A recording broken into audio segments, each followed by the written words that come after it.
Fisk unit. Fisk unit. Fisk unit.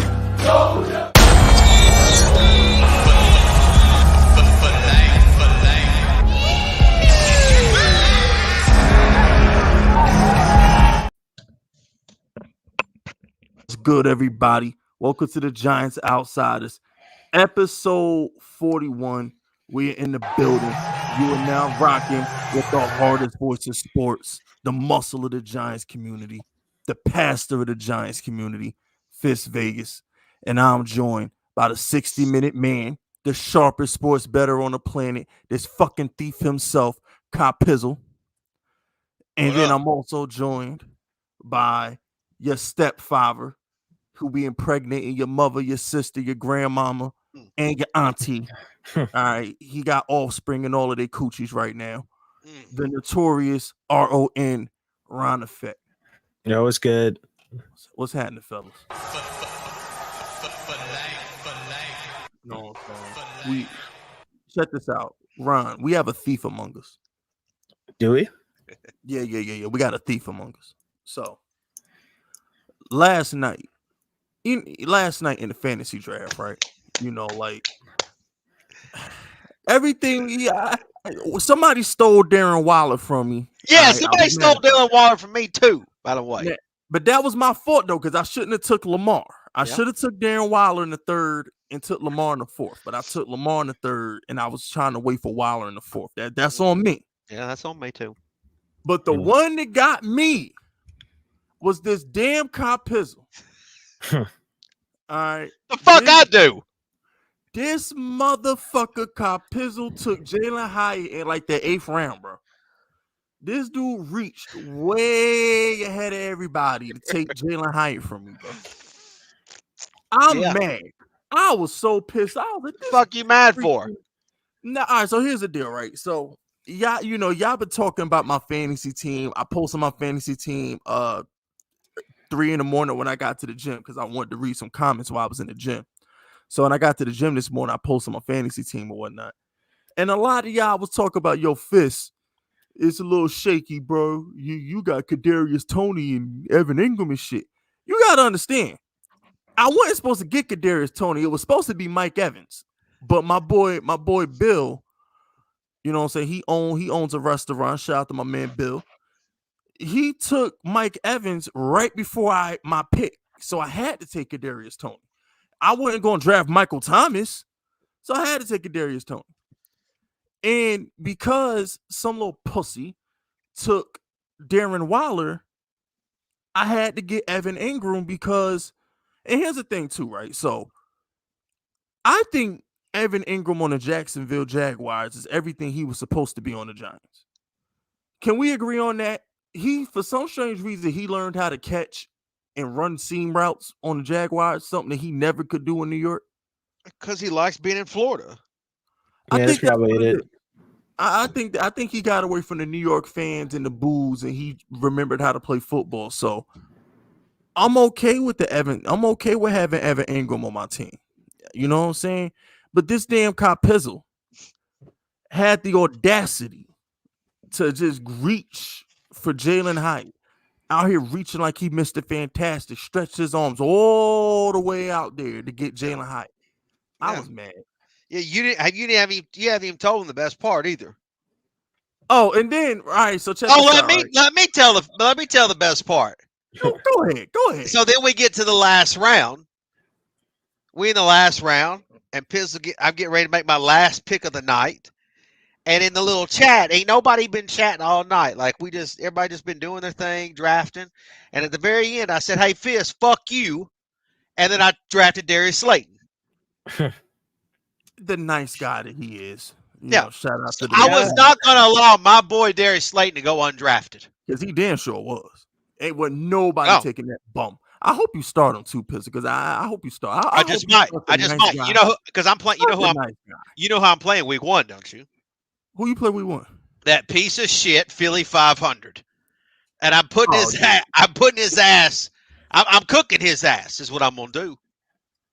I'm cooking his ass. I mean, you know, like my team is hell. I don't give a fuck what y'all think. My team is hell. I'm winning this damn league. Fuck all y'all. That's all I gotta say. I'm winning the league, bro. And look, I got 3 subscribers in the league. You know who sent me the $200?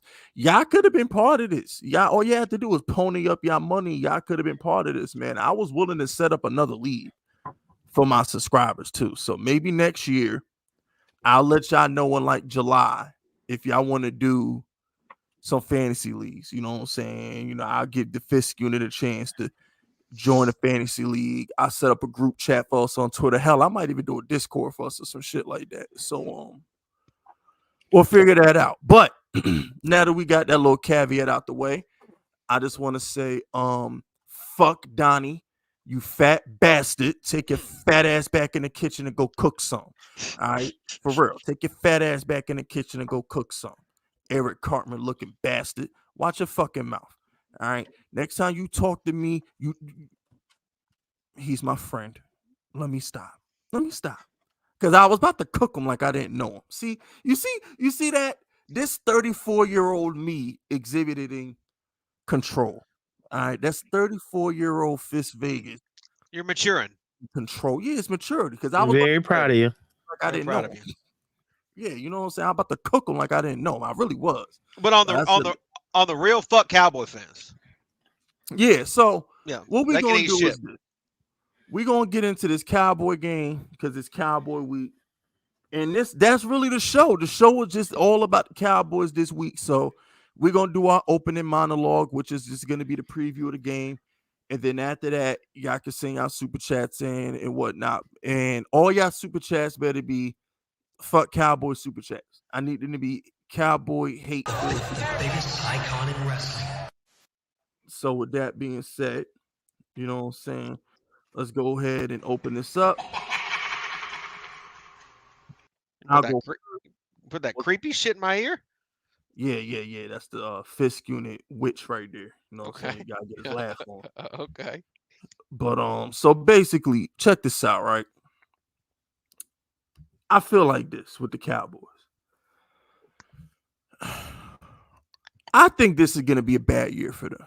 I truly do. I think this is the year that the Cowboys go into the tank. I think Mike McCarthy's on a hot seat. He knows it. Dak's not getting a contract extension. He knows it. Jerry's ready to rebuild. I think I'm gonna give y'all a bet. If for those of y'all who've already seen my video that I did earlier today, y'all know where I'm gonna go with this. Y'all gotta bet Mike McCarthy to be the first coach fired this season. That's my first bet of the season. That's a bet? Yes, you can bet on coaches to be fired. Yeah, they give odds for that. Hmm. First coach fired, Mike McCarthy. Whatever the odds are, bet that shit. I think he gets fired by the bye week because I think Dallas starts off 1-5 or 2-4, depending on if they can beat the Patriots. So y'all go ahead, bet Mike McCarthy, first coach fired. I think Dan Quinn takes over this team at the bye week. I personally think Dan Quinn takes over at the bye week, and I think Jerry gives Dak permission because Dak has a no trade clause. So I think Jerry gives Dak permission to seek a trade to a team that will give him the contract he wants in the offseason. And I think that will allow Jerry Jones to hit the rebuild, put Trey Lance in there, pay Micah Parsons $40 million because we all saw what Bosa got paid today.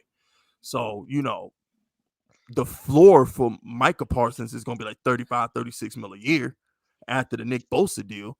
So I think that gives Jerry an opportunity to pay Micah, pay CD, and put a team around Trey Lance on a rookie deal. So I think the Giants on Sunday, they basically knocked the Cowboys out before they even begin. I think the Giants go in there on Sunday night. I feel like nobody believes in us. The Cowboys are arrogant. They think we're the same old little Giants who they didn't smack like the last.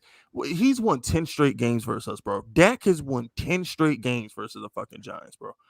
I think Dak is arrogant. I think the Cowboys are arrogant. I don't think they take the Giants serious. This is the perfect time for the Giants to punch them in the face and show them who we really are because they don't believe in us right now. I think we stunned the world on Sunday night. I got the Giants 27-21. Pizza, you can go. Well, first of all, welcome this. I want to welcome everybody this week. We're going to be giving out picks today, or at the end of the show, right, Fisk? Yes, sir. We give a weekly pick out that is pretty much fucking gold. I got a surprise though, Fisk. I'm not only going to give. Fisk. I didn't do this at all last year, so this is fucking rare right here. I got. Not only do I have an NFL pick for this weekend, I have a slam dunk. Fuck your mother. Another pick to go with it. I got 2 picks this week. Oh, you giving them 2? I'm giving fucking 2 picks, okay? Fuck whatever podcast you've been listening to, because this is the shit that's going to get you paid. I can't wait till we get to that part of the show. Stay tuned to that, okay? I'm super excited about that. We're making money for these people this week. You know what I'm saying? We're making money. They better love us because we're making them money, okay? Okay. Next thing. Fuck the Cowboys, okay? Absolutely fuck the Cowboys. I hate Cowboys. If I see anybody with a Cowboys gear on, fuck them and their mother. You know what I'm saying? I can't stand any people sometimes don't get. I got a video dropping after our podcast tonight, about 30 minutes after our podcast. It's going to be one of the best videos I've ever put out there, I feel like. I don't hate fucking Dak Prescott. I don't hate Micah Parsons. I don't hate the dudes that are on the Cowboys now. I hate their motherfucking fans. You know what I'm saying? The reason why I'm so damn excited about Sunday night is because if we win, I know that all them Cowboy fans are going to be fucking pissed the next day. I'm talking shitstorm pissed the next day. And that's all. That's what I want. I know Ron Effect has been fighting with Eagle fans this past week. Yep. I hate Eagle fans, but I'm dealing with them motherfuckers later in the year. Cowboy fans right now, I want to shit in all their mouths. You know what I'm saying? And I know that's female tendencies coming out, Fish. You know what I'm saying? But I just want to shit in their mouth, okay? Because I don't like them. I hate them. Okay, that's the way I feel about them. If an atomic bomb landed on their head, I wouldn't fucking care. Bottom line, you know what I'm saying? But I will say this, Fish. That got a little violent there. I apologize. I have a feeling. I think the Cowboys are going to be good this year. I don't know how good. For some reason, I don't think the Eagles are going to be that team this year. They're not. I think they're going to struggle a little. A lot more. They're not going to be the team that they were last year. And our biggest foe, is going to be the Cowboys. And the biggest thing for me, and I think all Giants fans, is we all want to know, we all feel like we're a legit team. Like this is the legit time for us to be, like this is the first time in a long time that we can actually believe in the Giants, right? Even though last year, Fisk, you and I believed that they could win over 10 games and make the playoffs because we believed in Danny. It's like everybody believes now. You know what I'm saying? There's obviously them geeks out there that can't wait to turn the corner if it goes bad. You know, you'll hear one day if we lose, fuck them geeks. But here's the thing. If we want to be considered legitimate, we have to beat the Cowboys.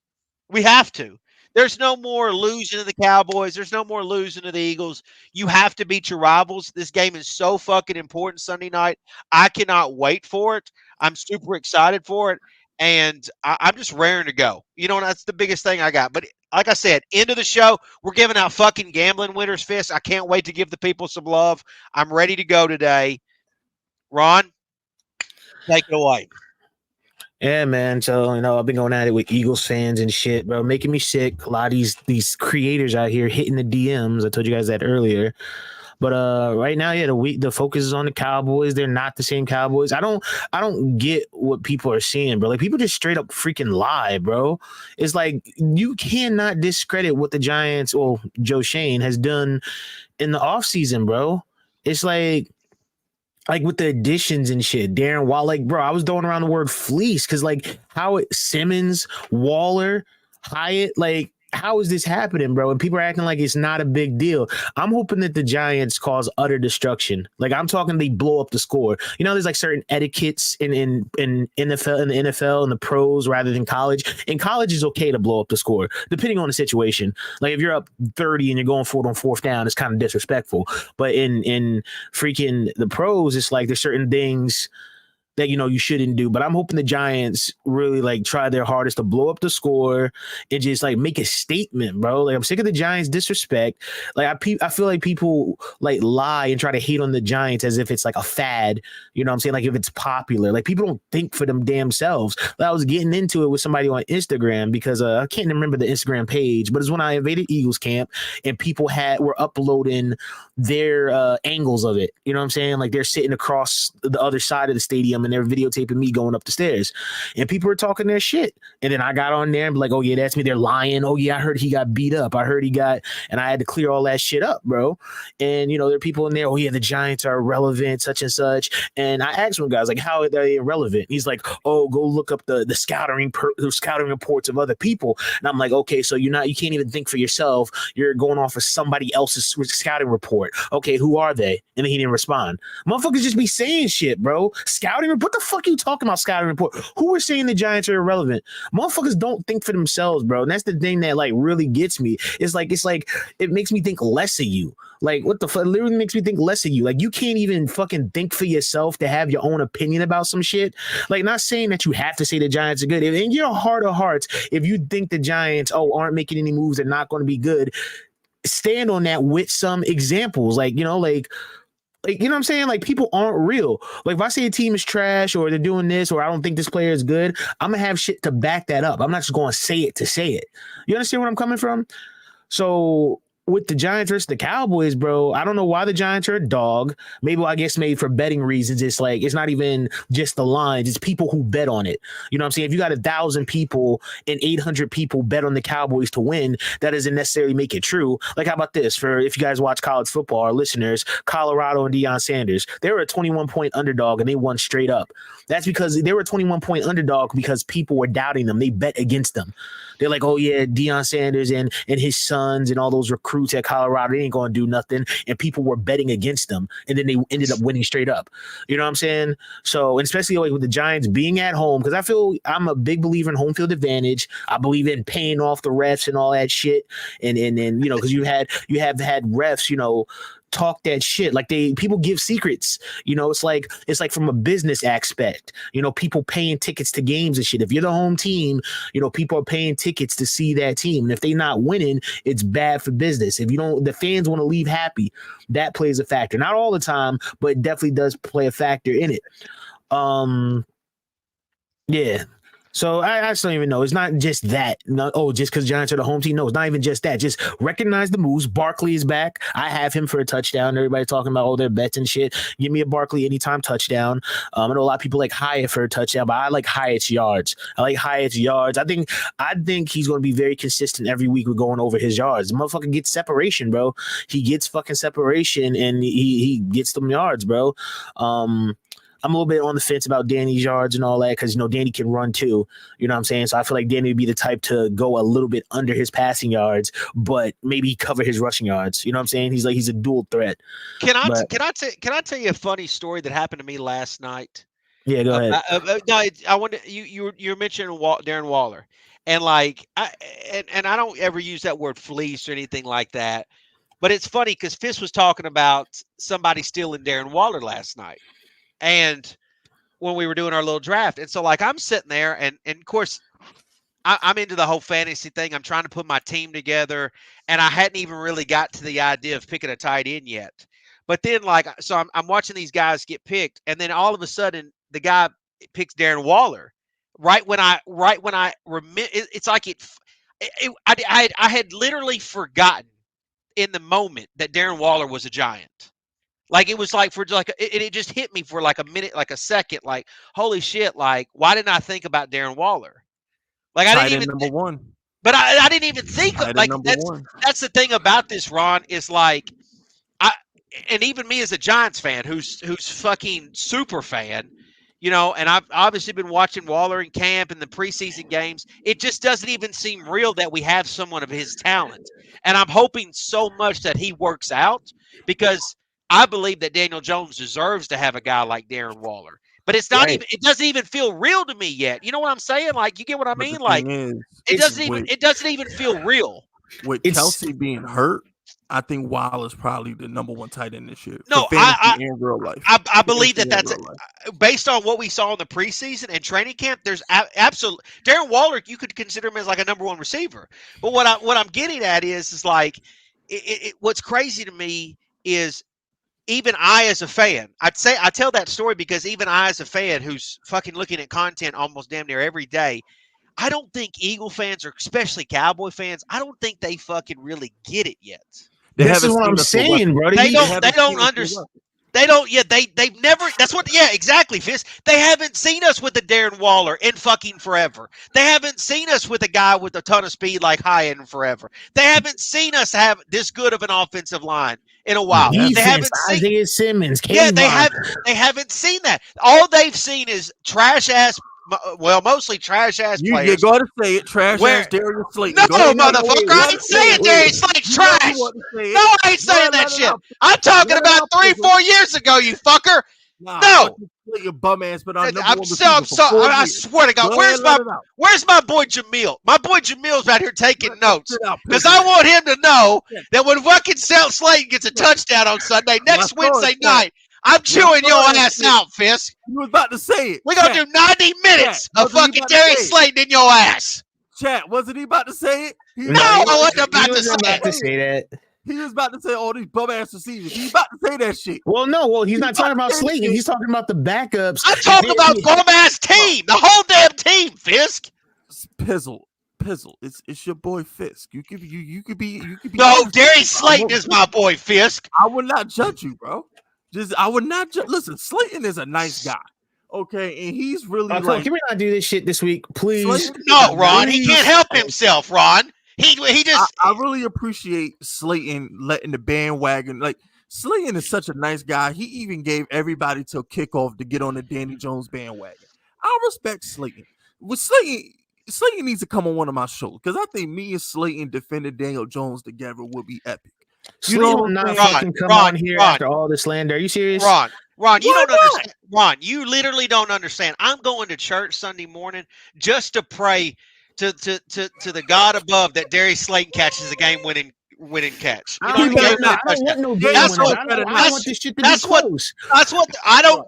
Ron, I don't. If it is close. It's more happy to me when Slayton makes that big play and scores a touchdown and I can and Fisk can eat my shit. I just want everybody to contribute, bro. That's it. Fuck everything else. The Giants got to get this win, bro. If Slayton go out there and have 3 touchdowns and the Giants lose, then what the fuck? Get the win at all costs. I want Slayton to contribute. I want everybody to contribute. I want to see Hyatt do his thing, Slayton do his thing, Barkley do his thing. Got all this fucking talent. There's no reason for the Giants not to fucking win. But going back to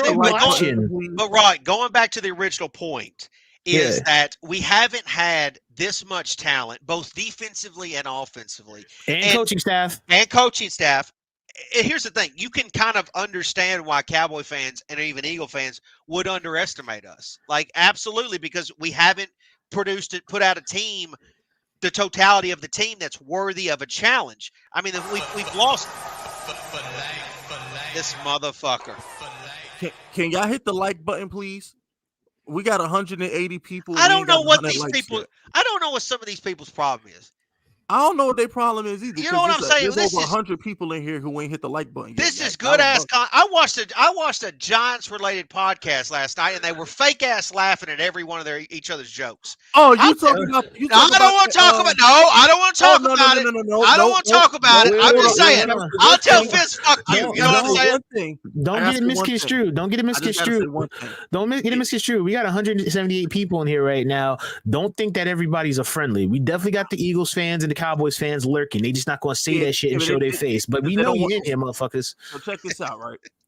I want to say shout out to the podcast that shall remain nameless. Congratulations on getting 1,000 views. It took a Super Friends worth of guests to get that shit, but I'm happy for you. You I know know what what I'm he's saying? talking Look, about. I just want to let y'all know. When Fist Vegas get him a celebrity guest, we going viral.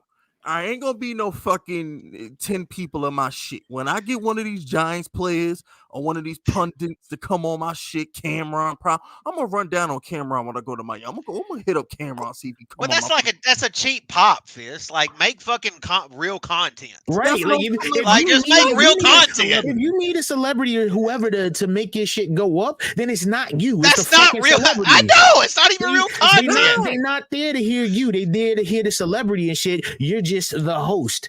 You're just the Look, I catalyst. just want You're to just say I made peace with the individual who runs the podcast. I made peace with you. I'm not throwing shade. Well, I am throwing shade. That ain't the point. The point is this. Congratulations. I'm actually throwing you a bone.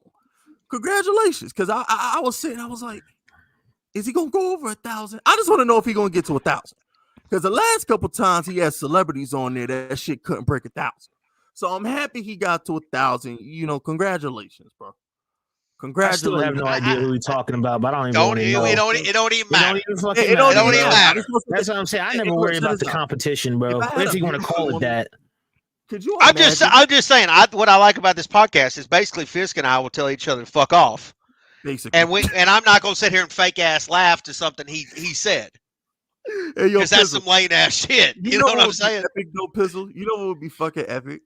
If the 60-minute man in Fist Vegas had a beautiful woman like Kay Adams on the show. You know how fucking great that show would be if we had a beautiful woman on here. I promise I'm not gonna be saying the content that we would get episode. I promise I'm not gonna say any dorky shit. Man, it would never happen, bro. I don't give a damn how pretty a bitch is, as long as she's coherent enough to actually talk sports and not just be there for the. No, well, I hate shows like that.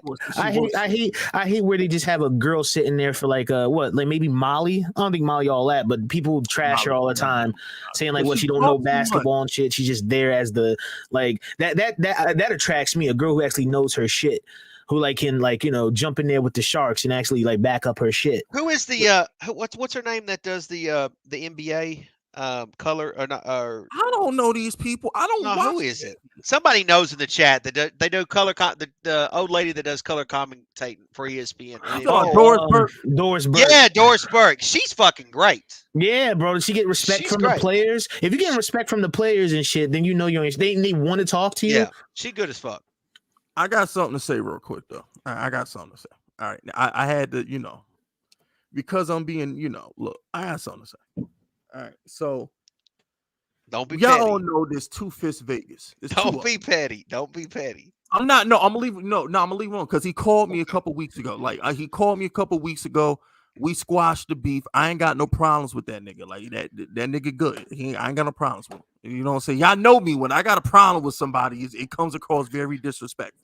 Now, if he take that as disrespect, then it is what it is. We can go back to the on-site shit if he want to take it there. But for the most part, we good. He know we good. But there's two people, right? Shout out to Carissa Thompson. But anyway, stop distracting me with pussy. All right, so there's two versions of Fist Vegas, okay? There's the Fist Vegas you get when I have to make you content. It's my job to make you content. It's my job to give you a message. So there's that Fist Vegas.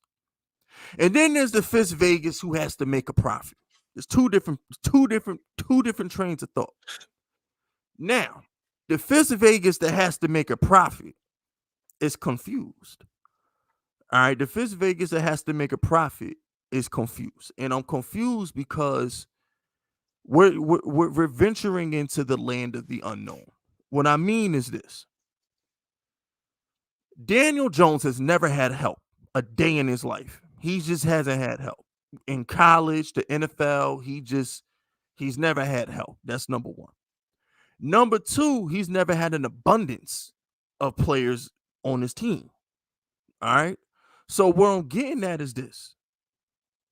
It's Darren Waller, it's Saquon Barkley, and I'm getting a feeling with the wide receivers, get it off the rebound. That's where I'm going with this. So it's like, I know when Pizzle took Jalin Hyatt, all jokes aside, I said, thank God. Because I didn't want to be bothered with this nigga. Giants receivers, I don't trust none of these niggas. None of these Giants receivers, I don't trust a fucking one of them because the problem with the Giants receivers is we don't have a number one. The Giants have a bunch of receivers that fill roles in Brian Dable's offense. That's what we want.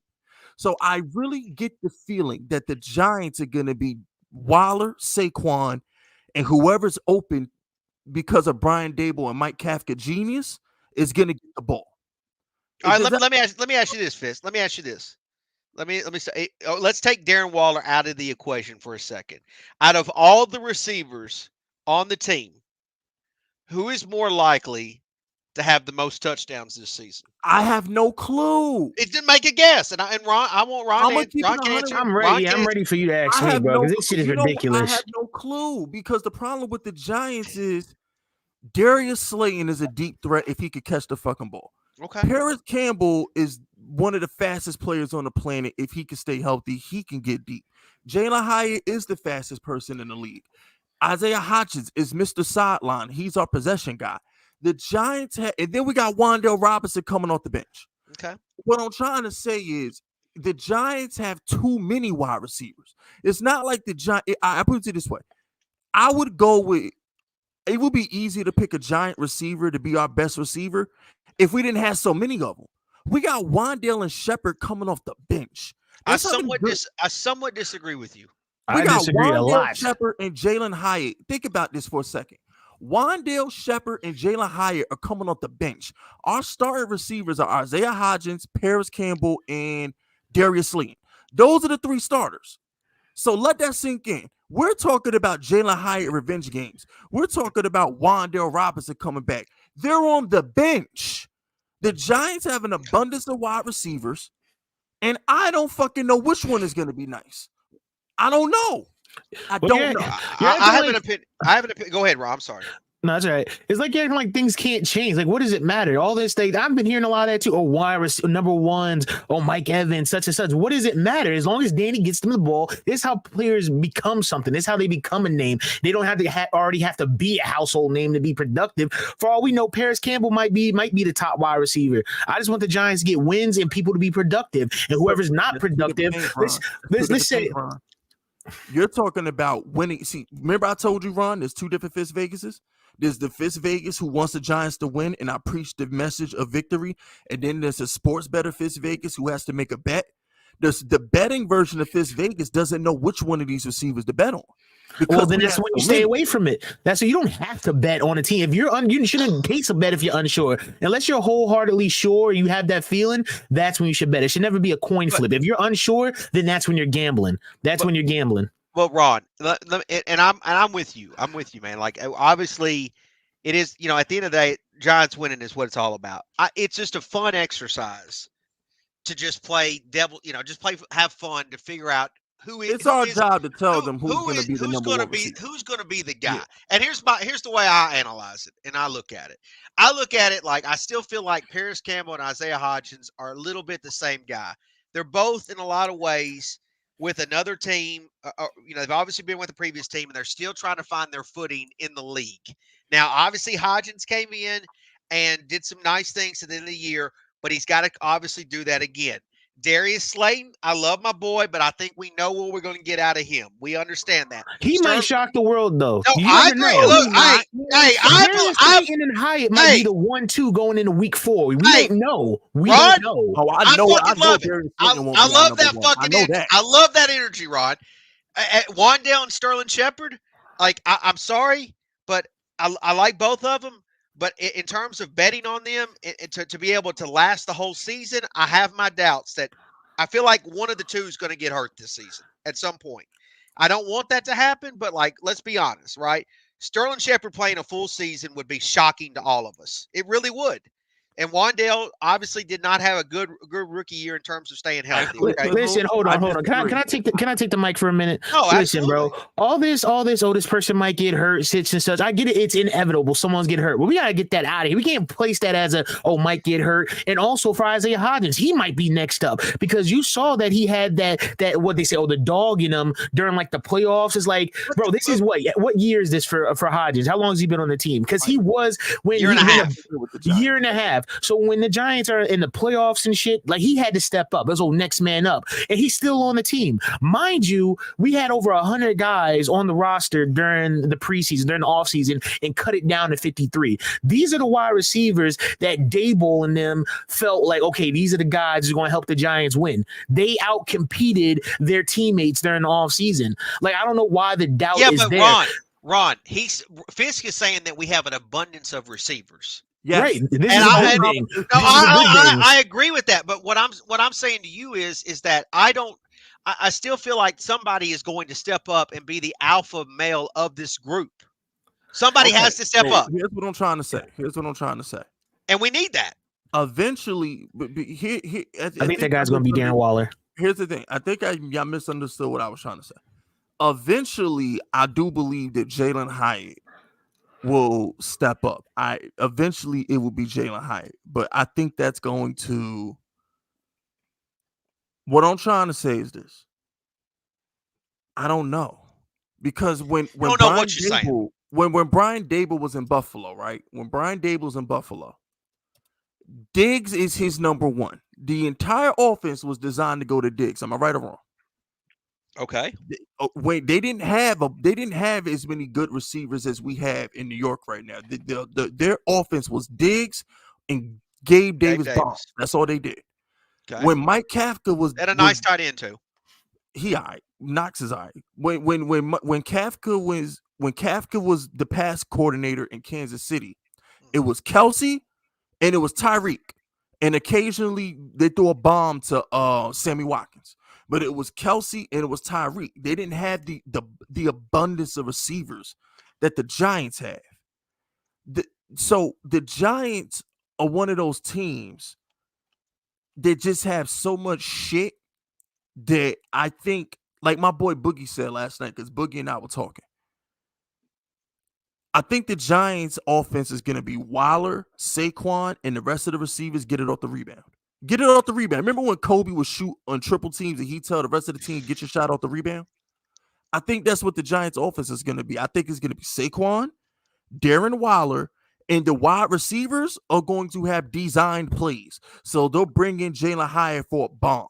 They'll have Isaiah Hodgins for the deep end of the deep out on the sideline to convert a third down. They might have Darius Slayton running a go route for a bomb. I think the receivers are going I disagree with this. I disagree with this, Fizz. I don't think the receivers are going to be that important. I think the offense is going to be Waller, Saquon, and whatever receiver is open, Danny will hit him. I don't think Danny's going to have a favorite receiver. I think Danny's favorite target is Darren Waller and Saquon, and I think the receivers are going to be interchangeable. I think receivers are going to be interchangeable. I think they're going to work as a unit, bro. Like as a unit together. That's what I'm trying to say. Yeah, they're going to be interchangeable at the receiver position, but I think the offense is going to funnel through Waller and Saquon. I think that's the offense. One thing I haven't heard anybody talk about this offseason or this preseason is when Wan'Dale does come back, I think Wan'Dale is going to do a lot of work in the backfield. I think he's going to do a lot of backfield work. Like not necessarily, I don't mean like running back, but I'm talking about a lot of that Kansas City pre-motion snap stuff. I think Wan'Dale is going to be doing a shit ton of that. I think there'll be freaking decoys for Danny. You'll have a guy, coming off the end around faking, because people forget that Danny can run too, bro. Yes. So we don't know what the Giants have in store, and this is a good thing too. I have no clue. I have zero clue. Well, how about this, Ron? I mean, you were at some of the training camp practices. Ron. I'm glad you said that. Explain, like what you saw in terms of something like that. What I saw in terms of that, like obviously Wan'Dale wasn't out there or pre-snap notes. Darren Waller was the show, bro. It's like Darren Waller, like I think that's the most. I think that's going to be the most accurate expectation out of all this, bro. I think when Darren Waller starts producing, nobody's going to be surprised. And I also feel like he's going to help other people get open, bro. I feel like, Darren Waller is going to do damage. And then that's going to be teams' game plans. It's like, oh yeah, we got to make sure Waller's covered, no mismatches. Cause he'll torch the fuck out of a wide receiver, out of a linebacker. And is like his height too. I expect a lot of one-on-ones. Maybe they line him up at wide receiver one outside and, one-on-one jump balls, kind of like what Tom Brady did with Gronk. And then if teams catch on, it's going to open up other people. Yeah, when Wandale comes back, Hyatt gets separation. We've seen it all the time, seen it in preseason. Like this, I feel it's going to be on a pick your poison type of time. And also with Saquon, it's like Saquon has to produce because the 1-year deal, he wants to be a Giant for life. Get your money. Produce. You're saying that you feel you're the best running back in the league. If he's saying that jokingly or if he's standing on it, well, fucking show us. Put on an MVP like performance. It's going to be, I want teams to pick their poison. If they got a good secondary, fuck it. Hand it off and let's hand it off to Saquon, let him do his thing. Bootleg, let Danny do it. We don't know what to expect. These are just our assumption, but we're going to find out. Give it 2 to 3 games and we're going to somewhat have an idea, but I do not see this Giants offense having any struggles. I can't even, especially not even early with who they're playing. First we got the Cowboys, then we got the Cardinals, then we have the Niners. What I'm hearing is that Kittle and Bosa won't be available for Bosa got paid. He good. But I'm saying for injuries, I guess they weren't expecting for week 1. But we're gonna see what happens. But in these first couple of games, the first 5, I don't see any real struggles. Maybe the Niners are going to be their ultimate test early. But for the Cowboys, I don't see it. Definitely not for the Cardinals. Definitely not for the Seahawks. And yeah, for the Dolphins, isn't Ramsey hurt for however long? Isn't he their best corner? Ramsey out for the first 6-8 weeks, I think. Yeah. Right. So it's only time will tell. How many days we got left? But here's what I'm trying to say, though. Here's all I'm trying to say, because I want to move on to the super chats. All I'm trying to say is this. I got a question, though, Fist, before we do that. All right, cool. The 2 best receivers on the roster are currently on the bench. That's Wandale and Jalin Hyatt. The future of the Giants wide receivers is Wandale and Jalin Hyatt. Those are our guys. They're on the bench.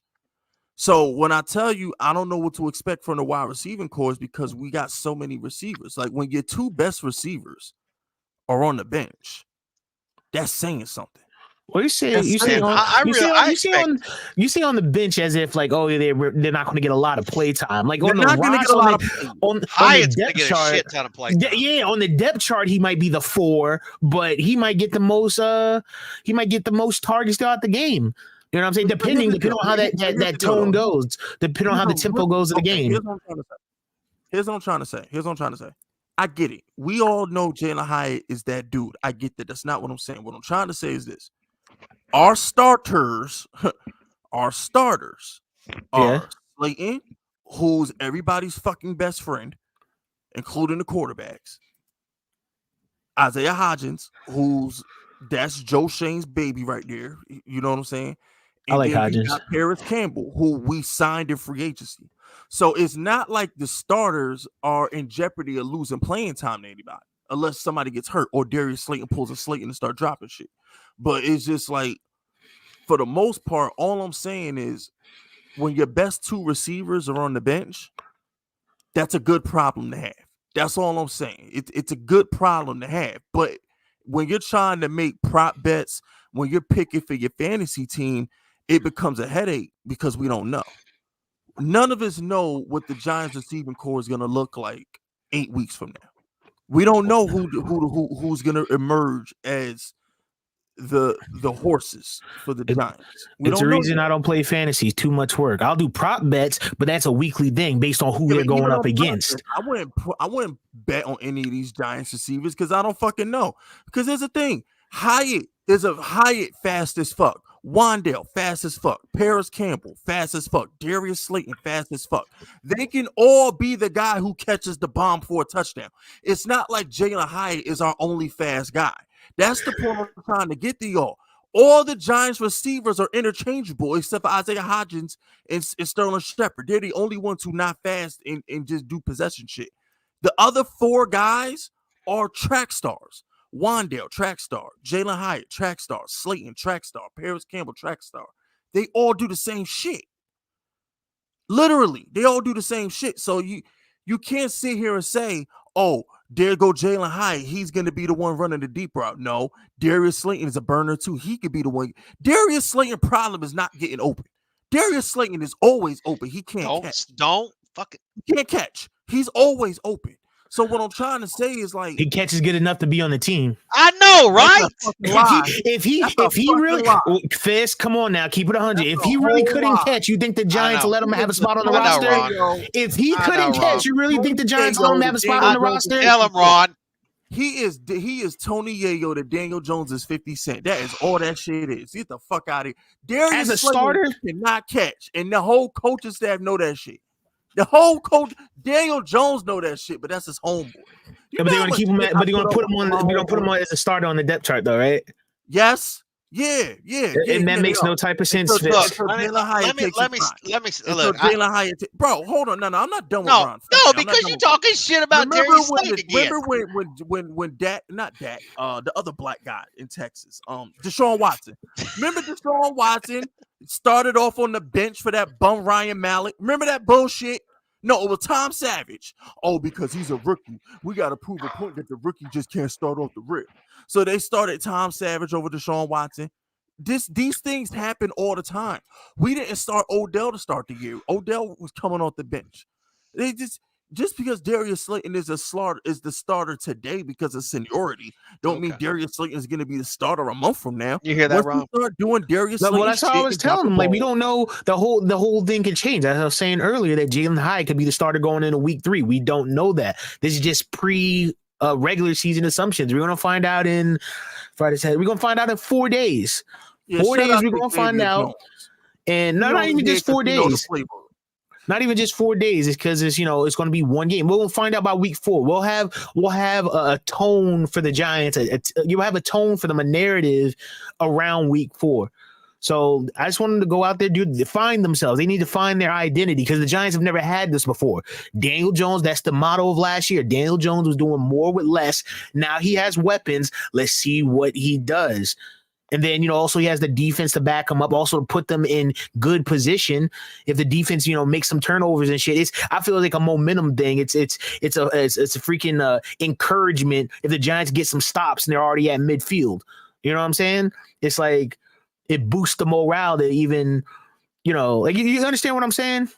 Yeah. I feel your Pizzle. You had a question before we get to the super chats. We're getting our super chats right now. Pizzle, I wanted to. Because I haven't really talked about this on my channel, and I wanted Ron brought him up. I'm curious what you guys feel like.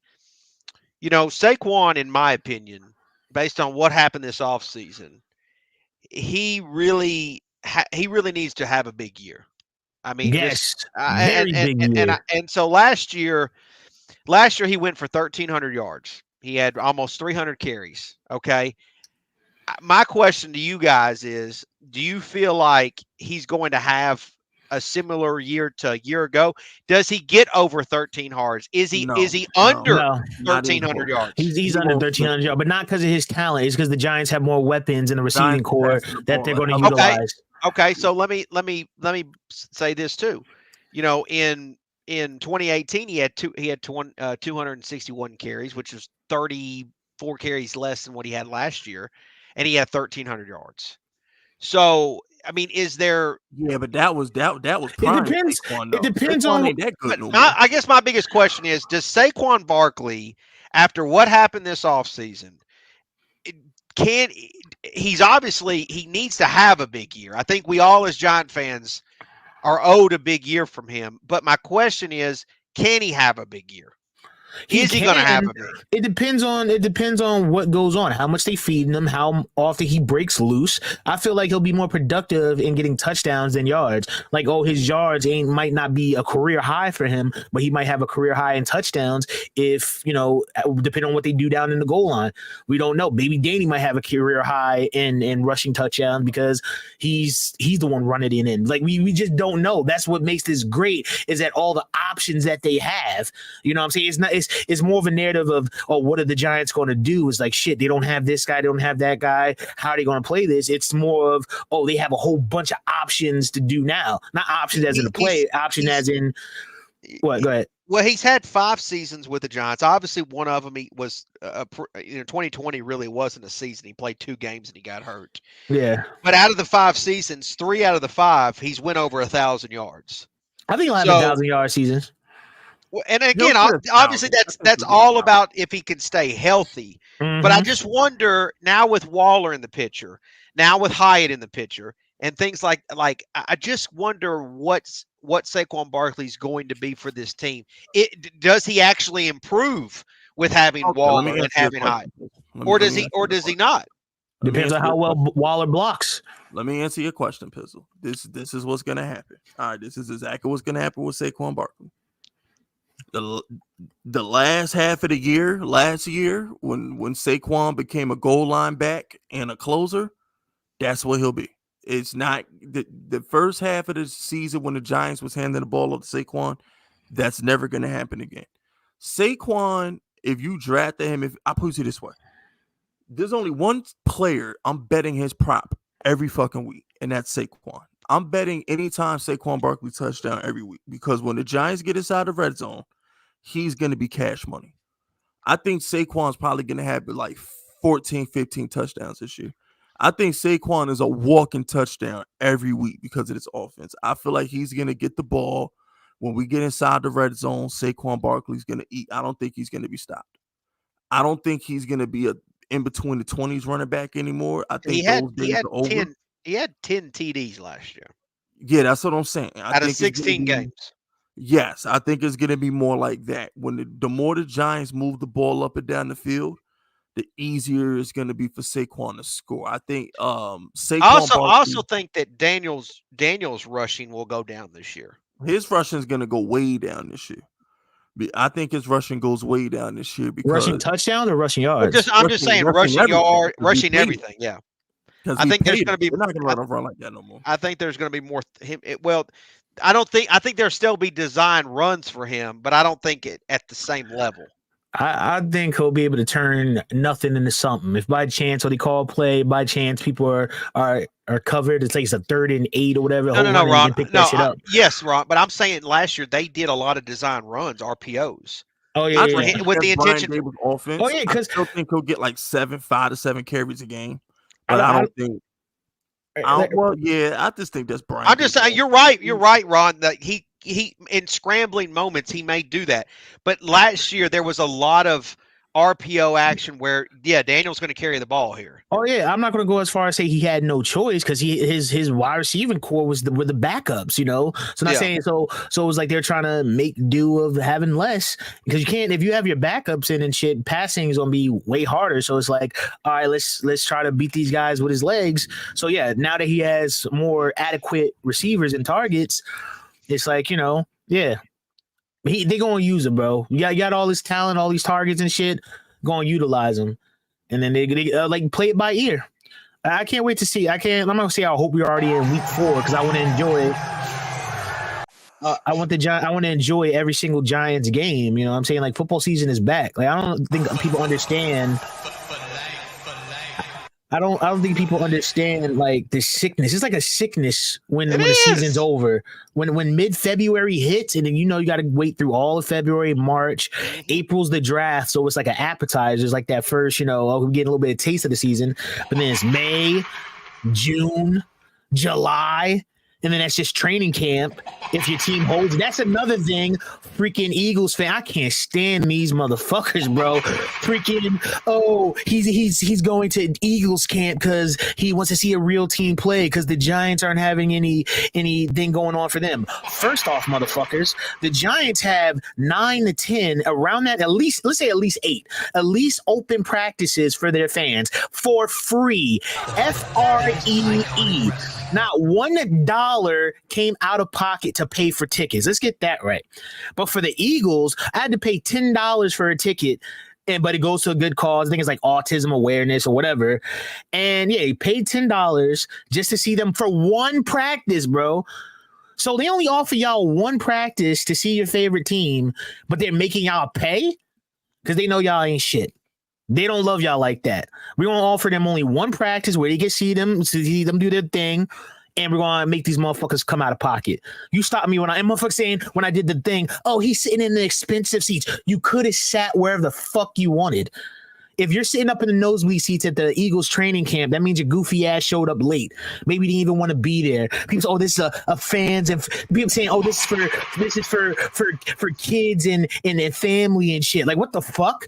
I don't care if the Giants are having a kids and family event. Depending on what it is, I'm going to show up. Like, what is that? Oh, a kids and family event. Everything is for a Giants fan. Motherfuckers make excuses, bro. Cease that shit. They should have never been in the Super Bowl. They should have never won a Super Bowl. They're on that shit to where, oh, they're winning. They're finally getting the team kind of together, and now it's safe to like them. Motherfuckers, bro.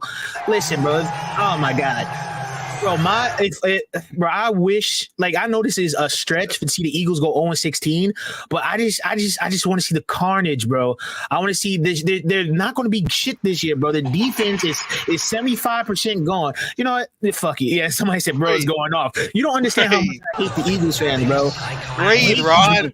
Hate with a capital H-A-T-E, bro. Breathe, Ron. Breathe. Nobody can tell me shit. Fucking which Kelce is it? Jason Kelce, the center. Freaking when they won, they had to pray. Oh, we're from Philly. No one likes us. You're damn right. At least you know, motherfucker. Ain't shit good about Philly. Oh, what's so great about Philadelphia? Oh, a cheesesteak, a fucking food.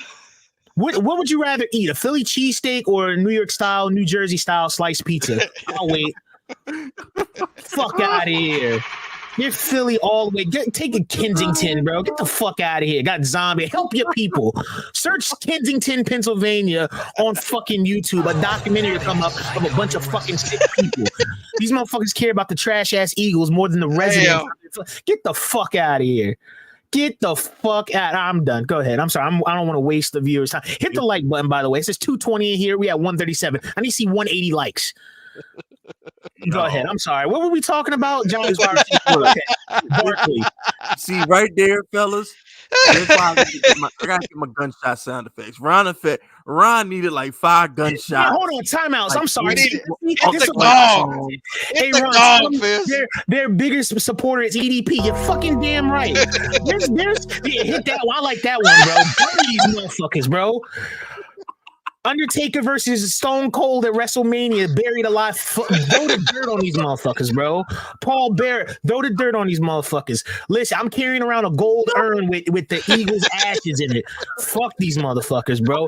Freaking EDP, this motherfucker is still surfacing, bro. This dude still has a following.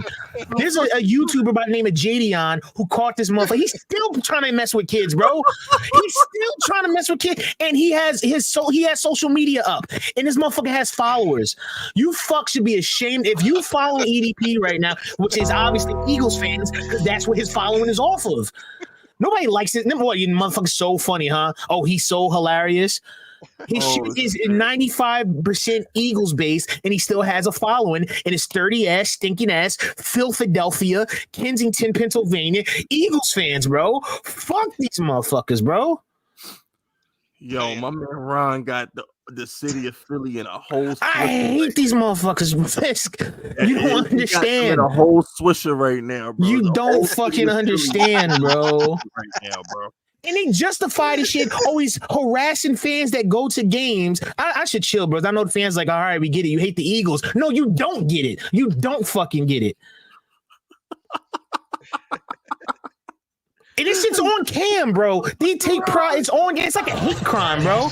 You go to an Eagles game. You go to an Eagles home game in another jersey. These motherfuckers gonna harass. Just look it up. Just look it up, bro.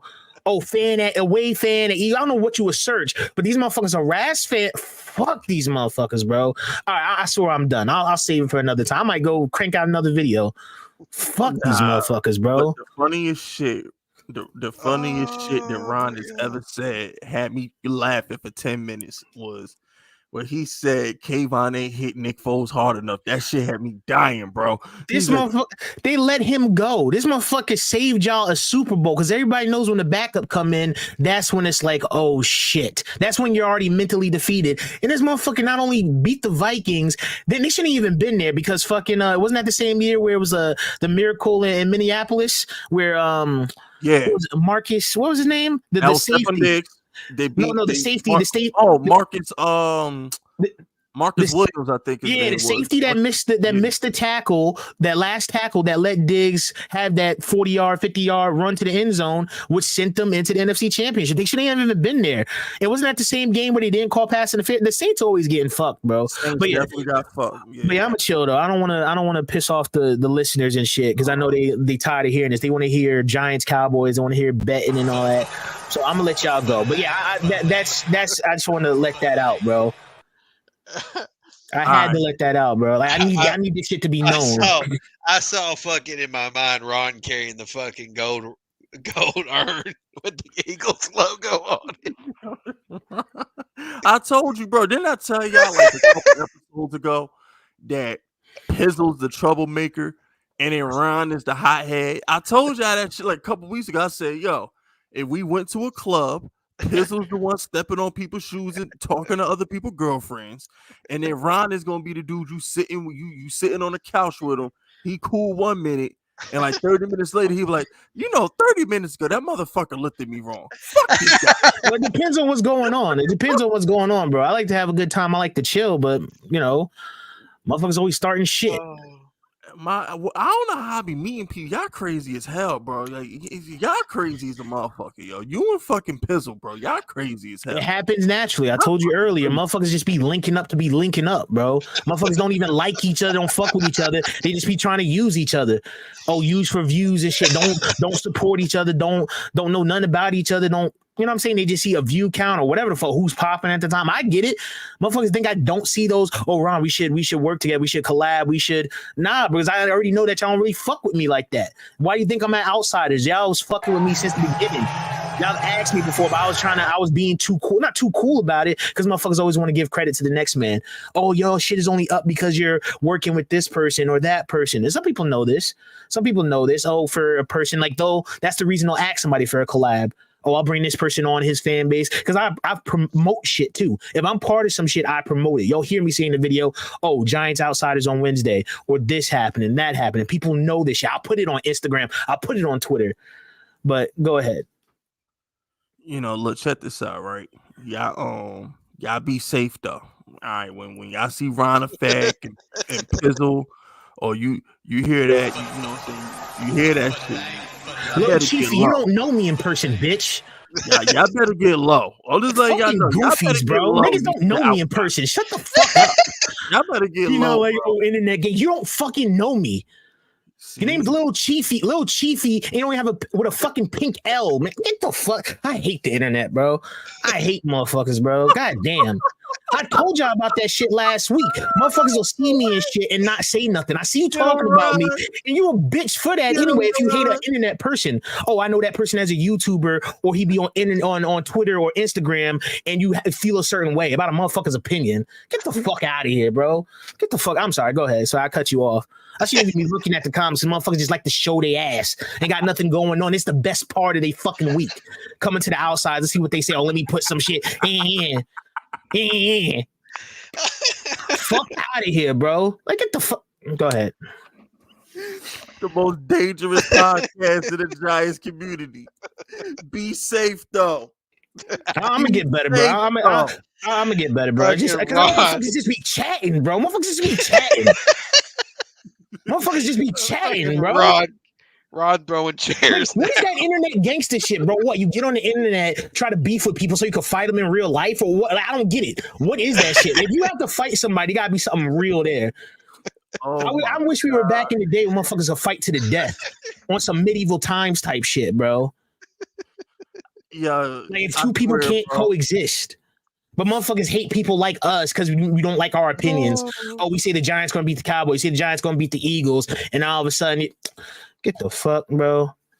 Yeah, I'll tell you what, bitch, bro. that's probably have nail polish on, bro. Get the fuck out of here. It's probably paint his nails. Get the fuck out of here. Toenails.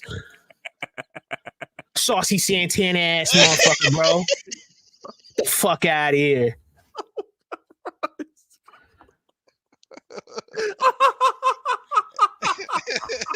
Motherfuckers is not real, bro. They're like not. They're not fucking real, bro. Damn, Ron, that was rude. You should have said he I don't give a fuck. Tell him to come check me then, bro.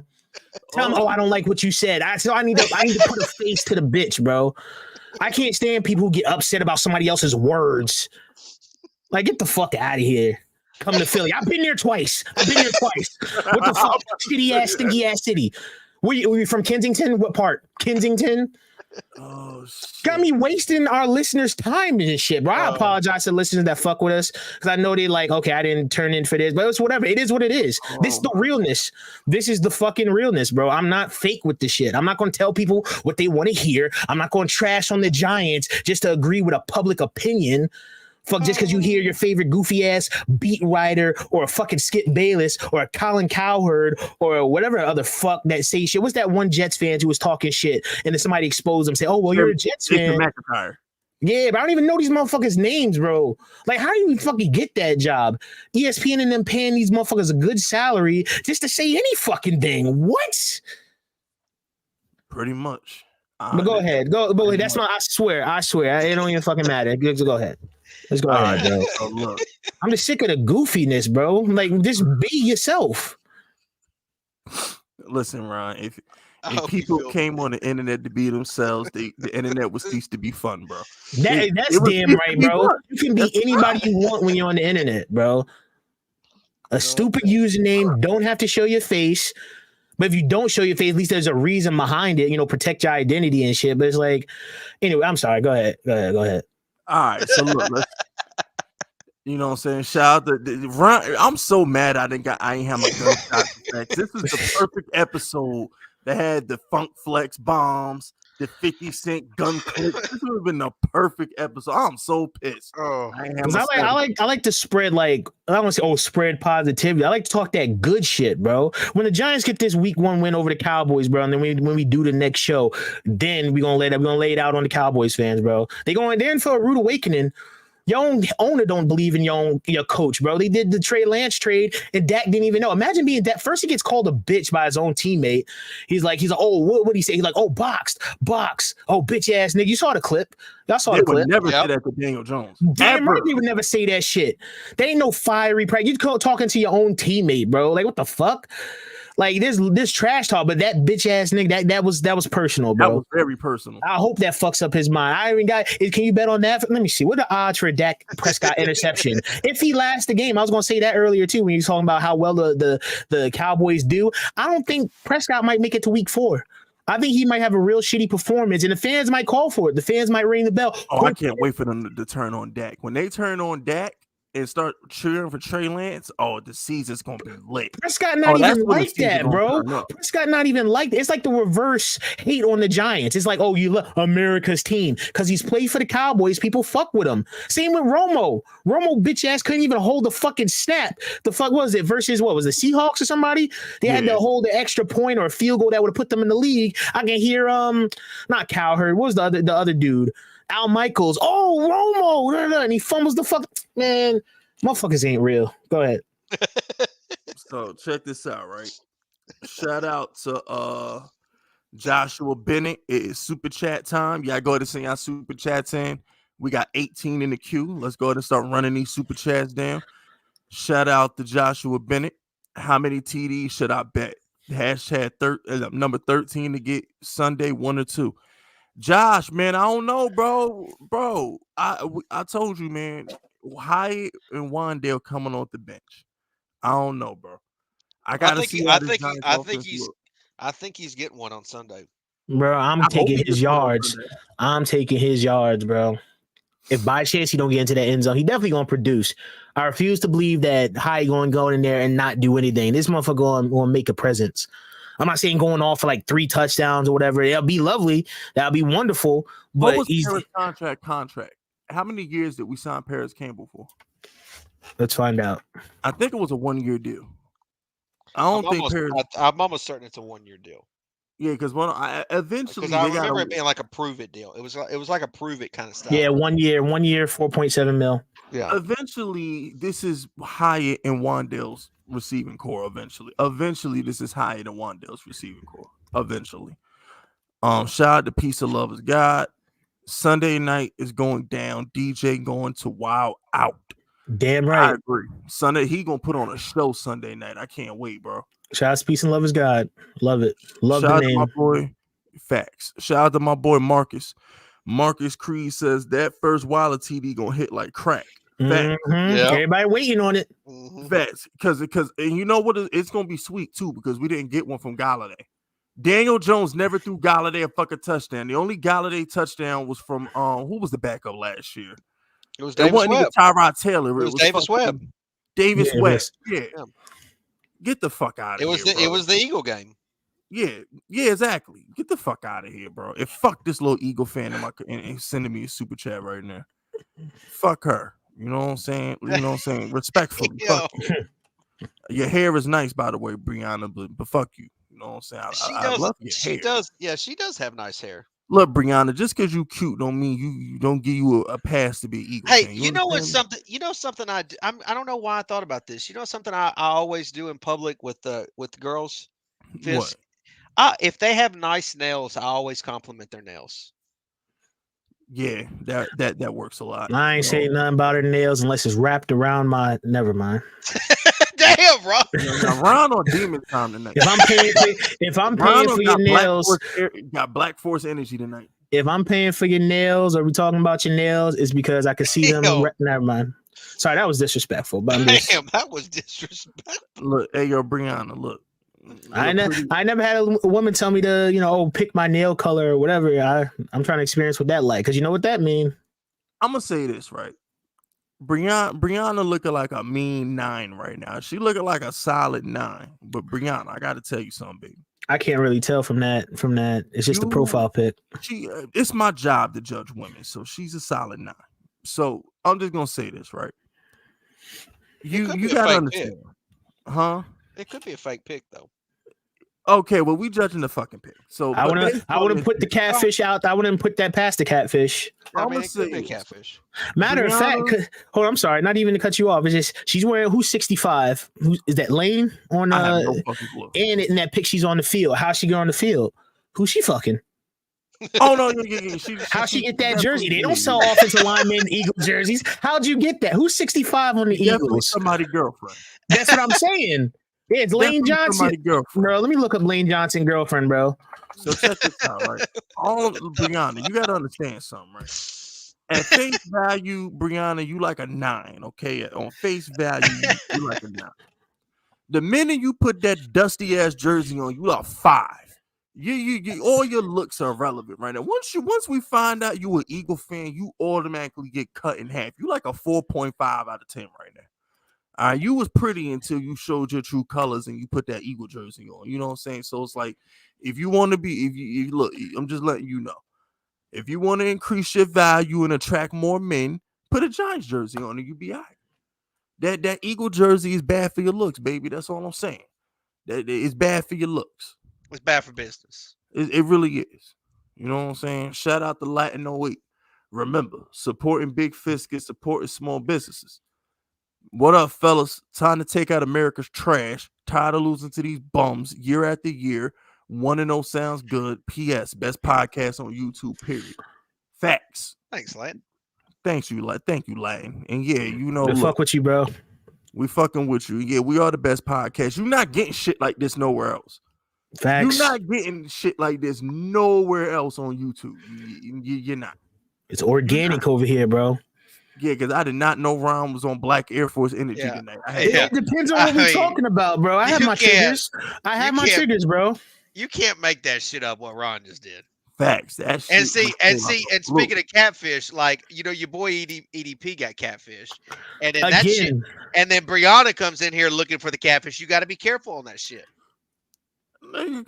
Fuck Edie. Listen, I'm just saying he brought it up. I did. Well, because somebody in the chat, somebody had said something. He knew that girl was 15. And he's chasing under 8. I don't understand dudes like EDP, bro. I don't either. I don't can't stand pedos, bro. I really can't stand pedos. Fraudulent as fuck, bro. Like, I never really watched him like that, but like clips would show up. Somebody go viral, some shit. Like in the past, I actually thought he was 2 different people at one time. I thought there was a clip of him talking about blowing up the bathroom at Chipotle. I thought that was one person. And then there was another thing that happened, I think, where he was like yelling at his father or some shit. Where he was in his funny too. And I thought that was 2 different people. Then I found out it was the same person. And also there's something about something about porn stars or some shit. But the thing is, like when you EDP, you would think that would come with some clout. Like, you heavy as shit, but there's gotta be some woman that I don't fucking know. Stop the presses. I'm glad Ron brought up Chipotle and him throwing the Vaseline at his father. Yeah, because that. YouTube, like a couple months ago, right?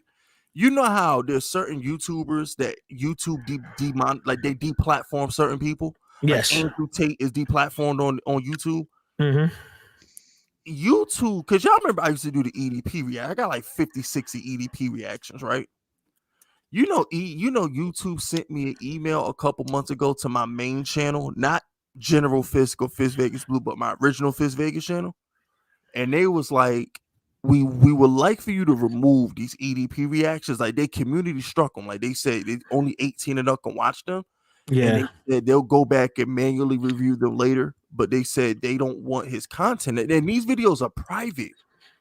All my videos on that channel are private, but YouTube, I guess their algorithm doesn't want those EDP videos up. They was like, we don't want this content on the platform. I'm like, this shit's been up here for like 5 years, and y'all are doubling back now, telling me to take these shits down.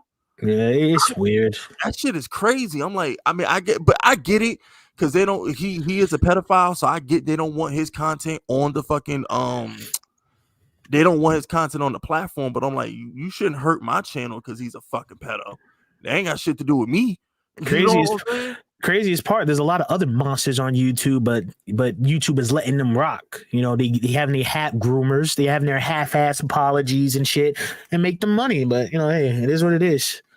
Shout out to LA. My man LA says Shay hate us more than Eagles fans. Stephen A. Smith. Wait, what? I don't know what that means. Shannon Sharp hate us more than Eagle fan. He hates Shannon Sharp hating on the Giants. I ain't watched First Take. Is he hating on the Giants? Yeah, I didn't watch that episode either. All right, so now, all right, LA, what happened? LA, you got to send me another super chat. And what happened?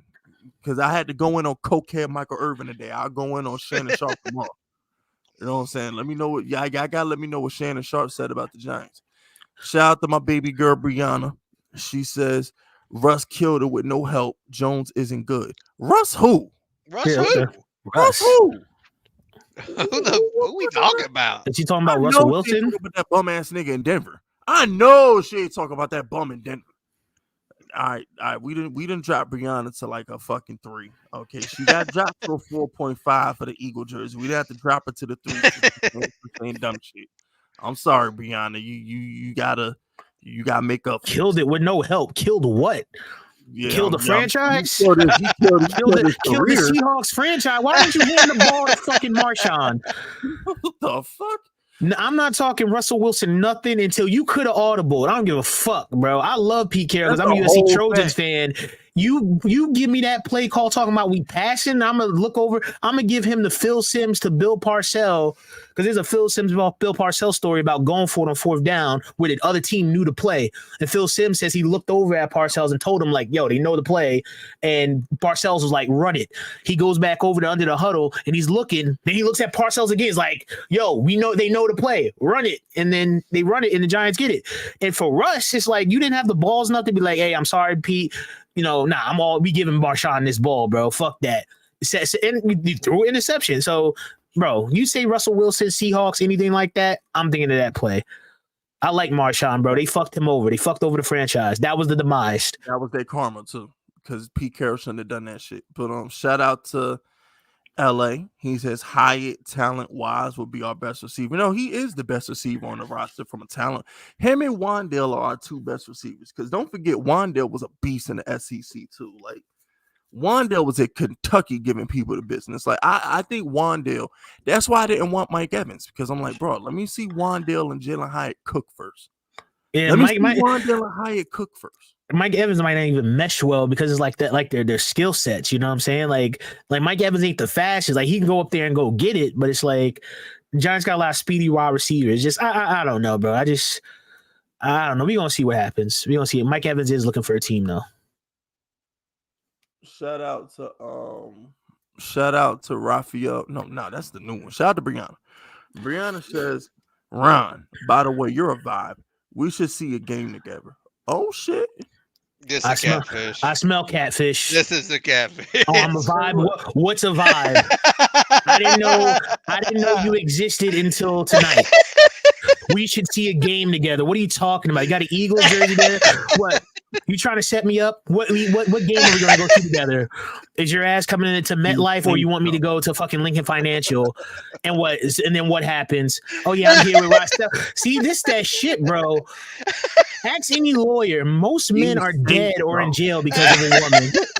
And I saw in the thing somebody was checking her. Somebody was checking her, and it was like, oh, she said she ain't have no Instagram. What female you know that ain't got an Instagram? How old is she? Oh, Fisk, women love Instagram, bro.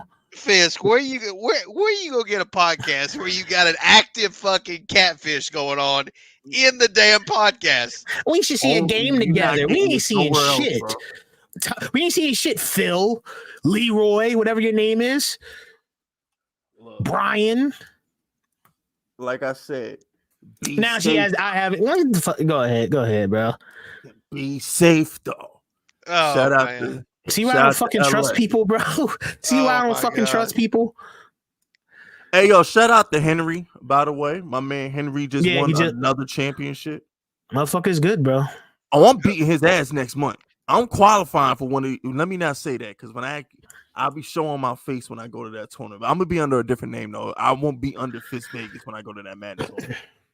I'll definitely be under a different alias when I go to the Madden tournament, but I will be showing Fist Vegas will be on a Madden screen near you sometime this year. I can't hide my voice though. So yeah, if I do make it to a live event, I can't hide my voice. So if y'all are Madden fans and y'all be like, that voice sound familiar, yeah, that's probably me. Oh, probably me. Stars are born every day. I'm winning one of them belts. I can't believe we got an active catfish going on this show. Bro, just listen. This is a fucking. I told you 30 minutes ago, bro. Motherfuckers ain't real. Motherfuckers ain't real. Show. What a fucking show. They'll tell you a person's an internet gangster. He's not like that in real life when you don't fucking know me. They'll get on here pretending to be fucking women. Oh my God. This is great. What a fucking This is why you're not supposed to let your children have the internet, because you got motherfuckers out here like that. That's a fact. Pizzo keep little baby doll and your son off, bro. That shit is a crazy world we live in, bro. Hey, yo, Rihanna, you gotta send me a twerk video. I'm Brianna. You gotta send me a twerk video. Look, DM me a twerk video. All right, and look, check this out, Brianna. Check this out, right? I am a twerk video from a hairy white man, bro. You better be careful. God. We gotta know if Brianna's real. Like, DM me a twerk video. And if I like you, you know, I might put you in the video. I can call you right now. Do you have a call? And that's a catfish. That's a catfish, bro. Motherfucker, go somewhere. Go do something productive. Brian Darden. Go Brian Darden. Go do something productive. You're Brian. That's Brian. On Instagram. Give me a twerk video on Instagram right now. We got to find out if Brianna's real or not. God, dog, man. Give me a twerk video right now. Oh my God. All right. And you're live. We should see it together, bitch. I need to see you in a thong too to make sure you really a girl. Oh my God. This man Fist still not believing that's a man, bro. That motherfucker got this motherfucker, that Rihanna Darden, it looked like the motherfucker that stole Woody in Toy Story, bro. I can't. Coke bottle glasses. I can't, man. Doing this shit for fun. Yo, what the fuck happened, bro?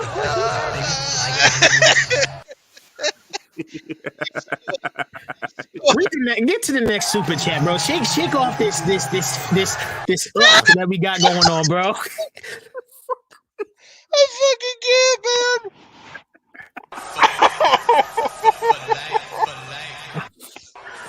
Motherfuckers been in COVID, been in fucking COVID too long. They've been in work.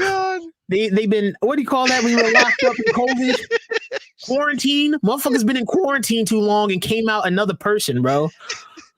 They tell you to meet in a dark alley in Philly. Hey, my name is Brian.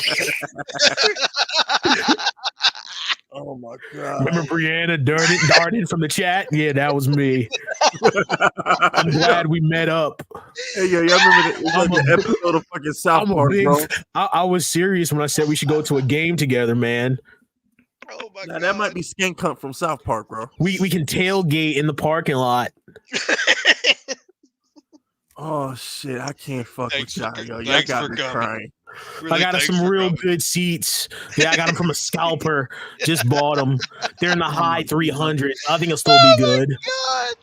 We can be This best friends, motherfucker. man. I love the. This might be the funniest shit. I don't know for my old school subscribers. You know what's funny? You know how like you have an emergency, like an active shooter is in the area. We have an active catfish in the area. And Nah, I'm because like just this is like the fucking dying. second time. This is like the second time this shit happened. I remember on my old channel, my damn.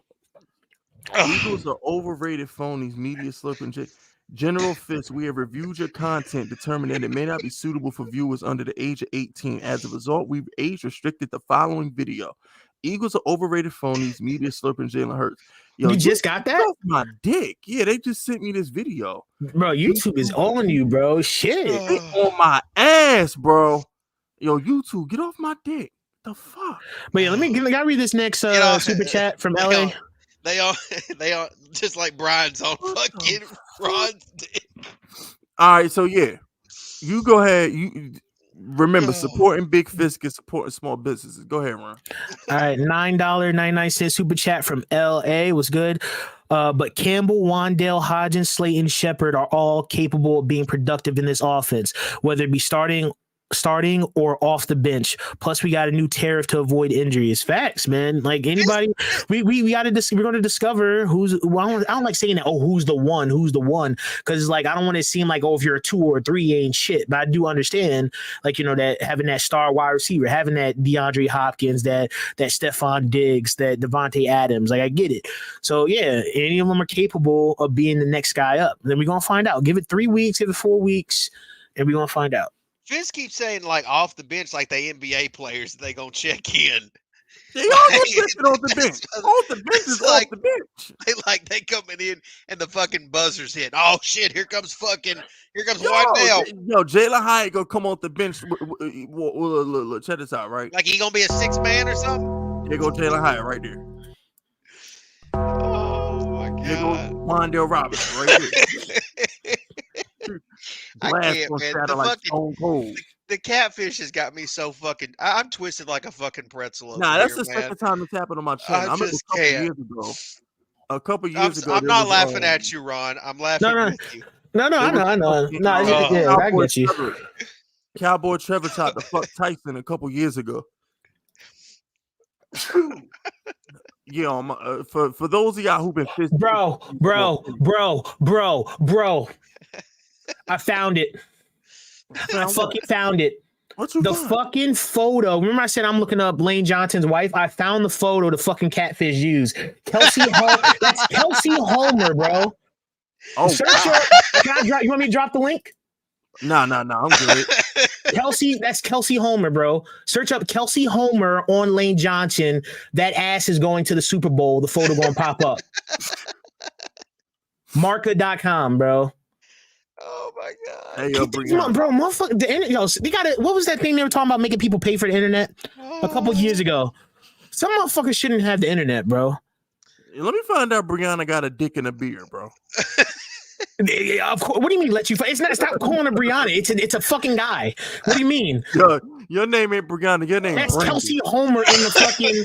Fuck out of here. Your name is Brandon. You ain't even Brianna no more. Your name is Brandon from now on. Bro, who the fuck? I need to know who your parents are, bro. Oh my god. If you're 40 years old, 50 years old, I need to know who fucking had sex to bring this motherfucker. What? I am a real person. Oh my god, fucking weirdos, bro. And motherfuckers try to judge me just because I got weight on me, bro. Oh, he's a YouTube man. I hope everybody listening, or if you even in the chat, if you're in the live chat and you're able to witness this, let this be a fucking lesson. Don't forget that y'all witnessed this shit. Don't act like the internet isn't full of weirdos or the world isn't full of weirdos, bro. Imagine knowing these motherfuckers in real life, whatever their job is. Motherfucker probably work at like a fucking Walmart at the checkout. He's the weird motherfucker on cash register number 4. Like, you ever think about that? What motherfuckers do in their personal life? Outsiders podcast. All right. Anything can happen on the Corey Harris. You fucking retard. You fruitcake. That's fucking Corey. I don't know who that Oh is. my fucking God. He's bro. an Eagles Fucking fan. Ugly, dirty Oh ass, my! black Chalk it ass up. Corey Chalk it Harris. up on the board. Remember how I had my rant about how terrible Eagles fans are? This is the shit they do. You got EDP, and then you got his right hand man Corey Harris. We should just end this fucking podcast right here, bro. I'm fed up. Oh, this is I'm Corey. fed up. And they call him. They say that I'm an Eagles fan because I trashed them. He's always talking about the Eagles. Like, you're a fan, bro. You motherfuckers show up to Giants related shit. Nah, you know why he did that? Because he know how to curse his little punk ass out if he came on his regular account. Fucking Corey Harris, old dumbass. He got bodied in my chat. Like, bro, I had to give him a funeral service like a year ago. Fucking CEO bodied his ass on my chat like a fucking year ago, bro. This dude Corey was scared to come to my streams for like 6 months. And he came back. He tried to come back as a white woman named Brianna Darden. I'm telling you, bro. Not Barry as Corey tried to be resurrected as a Brianna Darden. You fucking new listeners don't know what the hell is going on. They think this is a fucking circus right now. I promise you, this is not a daily thing. I hope this is not a daily thing, bro. Yo, anything can happen on the Outsiders podcast. Oh, you don't my know God. anything can happen. Let tonight's show anything can happen. All right. Anything can fucking happen. But shout out to LA. Remember, supporting Big Fisk and supporting small businesses. Shout out to Pistol for also being a fan of MMA. Twitter, go what the Bloodstained Lane. Mm-hmm. That dude educated me on MMA history and helped lead me to Christ. Thanks, LA. I like Bloodstain. Oh, that's a person? Yeah, it's a person. I'm trying to catch a UFC pay-per-view when he come back to the Garden, bro. Isn't that John Jones' first fight back? Is that the Garden? No, it's not his first fight back. Or it's like his second fight back. Second fight back. Well, when they in the Garden again, bro, I'm gonna try to go. Shout out to Slade Gunner. Remember, supporting Big Fisk and supporting small businesses. What's poppin', Fist? What's good, Pizzle? Danny Dangerous is coming this season. Those dudes can't hold Wilder, let alone our speedsters. Cowboys don't know what's coming to them on Sunday. Nah, they don't. I'm telling you that they're arrogant because they always beat the Giants. So they in for a rude awakening. They know this. Shouts to Slade 1. Shout out to Peace of Love is God. Fisk unit is it's about to go down. Must watch Sunday night. Facts. I'm definitely live streaming that game too, by the way, on Sunday night. Shout out to Joshua Bennett. Hey guys, back at it again with the bet talk. Would you take a Colorado W, Texas W, Lions W because of TK's injury, and Giants W and Hyatt TD in a parlay? I don't do parlays like that, so no. That's a crazy ass parlay. I don't do parlays like that. I do crazy, but I ain't gonna do a parlay. Yeah, I do crazy ass parlays, but a little bit of money. Like the odds of hitting the shit are out as well. But I'm sorry, Ron. Go ahead. I suggest not doing parlays over like 3 teams, 2 to 3 teams, because the freaking favorites get upset too. That's why they call it an upset. I love doing teasers in football. Like I like for example, like if you got like I like the 10-point teaser or the 13-point teaser. So if you got like a 3-point underdog or a 2.5-point underdog, you get the 10 points, you get it through the 7, get it through the 3, the 7, and the 10. Or if you do 13-point teaser with 4 teams, you get 16 points, you get 2 touchdowns. I'm all for that. If you want to do a teaser, I'm cool with that because you're getting points. But if you just doing a regular parlay, you might as well just set the ticket on fire. Them shits never hit. They've rarely hit. Like, I'm not a parlay guy. I don't mind teasers in football and football only. But parlays, good luck. Unless you're doing a round robin, good luck. Now, if you want to put that in a round robin, Joshua, that would be smart. Because I love doing 14 round robins against the spread. All you got to do is hit 2. You hit 2, you lose 1 unit. You hit 3, you win 1 unit. If you hit 4, you win 4 units. So if you want to do a 14, 2-team round robin, that makes sense. If you want to do it, put that in a 14 round robin, I get it. But if you're going to do one parlay of all 4 teams, you're asking to lose money. Straight up. You're asking to lose money. But I got some killer picks for these boys at the end of the show. Killer. facts. Same Killer. here. It's a dog week this weekend. It's a dog week. Fucking, Can't wait. we're gonna make some money this week. We're gonna make some money this weekend. Shout out to LA though. Jersey Shore got better cheesesteaks than Philly. Facts. Philly Okay. cheesesteaks is not all that. I'm sorry, they're not. Facts. Shout out shout out to this binary motherfucker Corey Harris. He says, Ron, I love you, but Philly is a vibe. We love that city. Fuck Philly. Well, I hate you. I hate you, Corey. Shout out to LA. And our piece is just as good as New York's too. Yeah, bro. It's like that Philly cheesesteak shit is overrated, bro. Like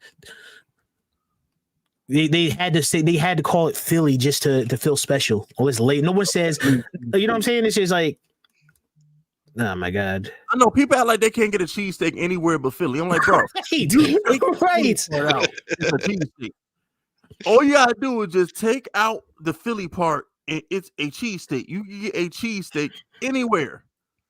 Anywhere. That's how I never understood. Oh, it's got to be a Philly cheesesteak. No, the fuck it don't. Hey, yo, wait a minute. Hold on. Yes. Yo, on Twitter,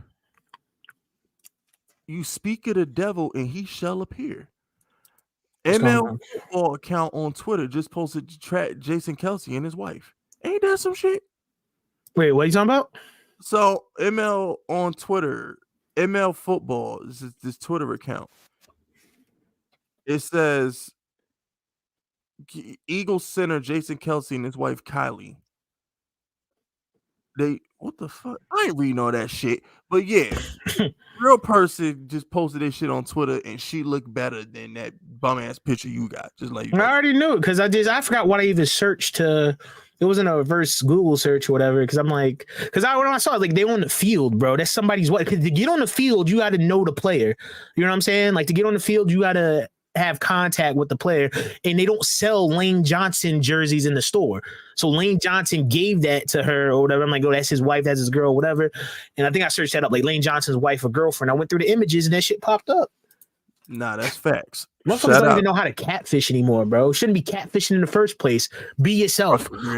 You hate that. You hate what the universe has made you, so you want to be somebody completely different. That's way past people that all shit all the time, bro. They can't look in the mirrors, man. That's way past. That's a level below transgender. You know, got the LGBTQT changing genders, but you're fucking creating a whole month like it's GTA or some shit. You playing GTA in real life. I had to come up with a name and everything. Oh, this is what I want to look like. You could have chose anybody. This is what I want to look like. Oh, yeah, she's got an Eagles jersey on. Oh, I like her hair. Because y'all fell for it in a minute. Oh, I like her hair. Da, da. And I'm like, hold on. Wait a minute. Something ain't right. Yo, shout out to Andrew Thorson. Miracle in Minneapolis was when the roof collapsed. Huh? When I was brought up the Diggs thing, I said that the Eagles shouldn't even been there. It should have been the Saints, such and such. And I said, what they call it? The Miracle in Minneapolis. They overuse that. Oh, Miracle in Miami, Miracle at MetLife. They got to come up with better names. But so I guess Miracle in Minneapolis was when roof collapsed. What? There's so much snow on the thing that it collapsed. Maybe.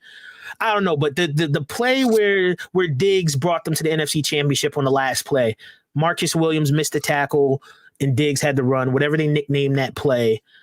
That's when it should have been Miracle. That's exactly what they named it. Yeah. Shout out to Agent Trotsky. Remember, supporting big fish is supporting small businesses. What's up, Fist, Cop, and Ron? Better late than never. Missed the last show. I was at a VA appointment, waiting for those checks to start coming in, and I'm putting it all on the Giants winning the East. Hey, I ain't mad at that. I like it. I wouldn't shout out to him. I wouldn't bet them to win the East. I just bet they're over 7 right now. Is it 7 or 7.5? I think it's I would bet that over. And yeah, chat. I think today's the last day to do it too. So if you're a betting person, if you're in a state where betting is allowed and stuff, because what is it? Well, you can still bet, like his odds change and stuff. But for a lot of, if you use FanDuel, DraftKings, whatever book you use, it's like the last day because tomorrow's Thursday Night Football. You know what I'm saying? So if you have a pre-regular season bet to bet on something, make sure you get it in tonight or before Thursday Night Football because they won't allow you to do it. Like, oh, for this player to get like, oh, Mahomes to get X amount of yards, this player to get amount of yards, whatever. You got to bet that shit before it expires. And shout out to Rafael DeLuna. Not gonna lie, I think the Giants go 12-5. I do too. I think 12-5 was fair. We Shout out talked to about Corey. that last week. Brianna ugly ass said, "I'm Corey Harris." Like you fucking special. Don't announce yourself like you fucking matter. You don't fucking matter. Go announce himself like he's special. Fucking Corey. Want the bro. attention so bad that, oh shit, I've been found out that I'm not a woman. That attention won't work. Let me throw some money out here. Nah, Corey a whole fruit basket. He came out the closet on my channel a couple years ago, bro. I don't know who he is. Corey on the rainbow team, and he's slow. He got special ed classes, and he wear panties, bro. Like he's all the way fucked up, son. And he dark skinned. He dark skinned wearing panties and in special ed. He is fucked. Just be yourself. No hope for him. Just be yourself, Corey. If nobody else loves you, just love yourself. Nah, Corey ugly as fuck. He like fucking what you call it from the Goonies. That's the fuck he look like, bro. Hey, you guys. Fuck out of here, bro. He gonna die a virgin, bro. Shit's crazy as fuck. No, he's not gonna die a virgin. Because so a booty bandit gonna get that shit. Instead of working on himself, instead of working on himself to be a better man, he's gonna be on the internet catfishing as a woman. Unfucking believable. I mean, Unfucking believable. I mean, I be feeling bad for people like him because the only pussy he sees is on a computer screen, bro. Girls run away from dudes like him, son. Straight up. Just go to the gym, bro. I went to the gym actually this morning, bro. I was up early. I did 4 miles today. Tried to get to that 5 because they say, oh, you're supposed to get 10,000 steps in a day. But yeah, I'm gonna get this weight down, bro. You're gonna see what this. Yeah, y'all gonna see, bro. Talk is cheap, so I'm just show the results. Shout out to Corey. Ron, you should be happy we made this a classic. We ain't do shit. You doing weird shit. I retorted. There's no we. Oh, we made this a classic episode. You just did some weird shit. I exposed the shit, called you out on it. Oh, people enjoyed getting aired out for your weird shit. They know. Nah, get the fuck on. Facts. Shout out to Lil Sheffy. Why Ron's stomach hanging out in this instant? Oh shit! Why is he on my dick for, bro?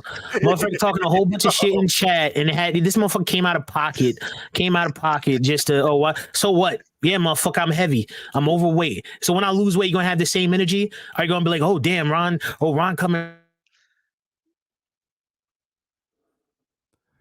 Yo, did we lose Ron? Yo, Ron, we lost you. Yo, my man, Ron. Damn. Ron fucking unplugged the mic. He's so hot. Yo, shit. Holy shit. Yo, they coming for Ron tonight, yo. Yo, my man Ron got the Black Forces on. He's not fucking playing with y'all tonight. Got the Black Air Forces. Ron is not playing. Here's the thing, right? See, Ron is different from me. You see, I always wear Black Air Forces, so I'm always on that kind of energy. Ron just put the motherfuckers on the night and just he felt that shit. Ron just felt it's like you can't know, beat like that. I mean, where you go? Well, how can you fucking beat this, Fisk? I don't. You get can't. It. They can't. I don't. This is they just. Can't fuck with us, bro. We got the best podcast. They can't fuck with us, bro. Oh my god. Everybody in the chat. You just don't know what you're gonna get. Bro. We're gonna give you football. We get a fucking catfish. Oh my god. You can't top this shit, bro. Oh, man. Can't top this shit. None of these other Giants content creators is fucking with this. They can't do it.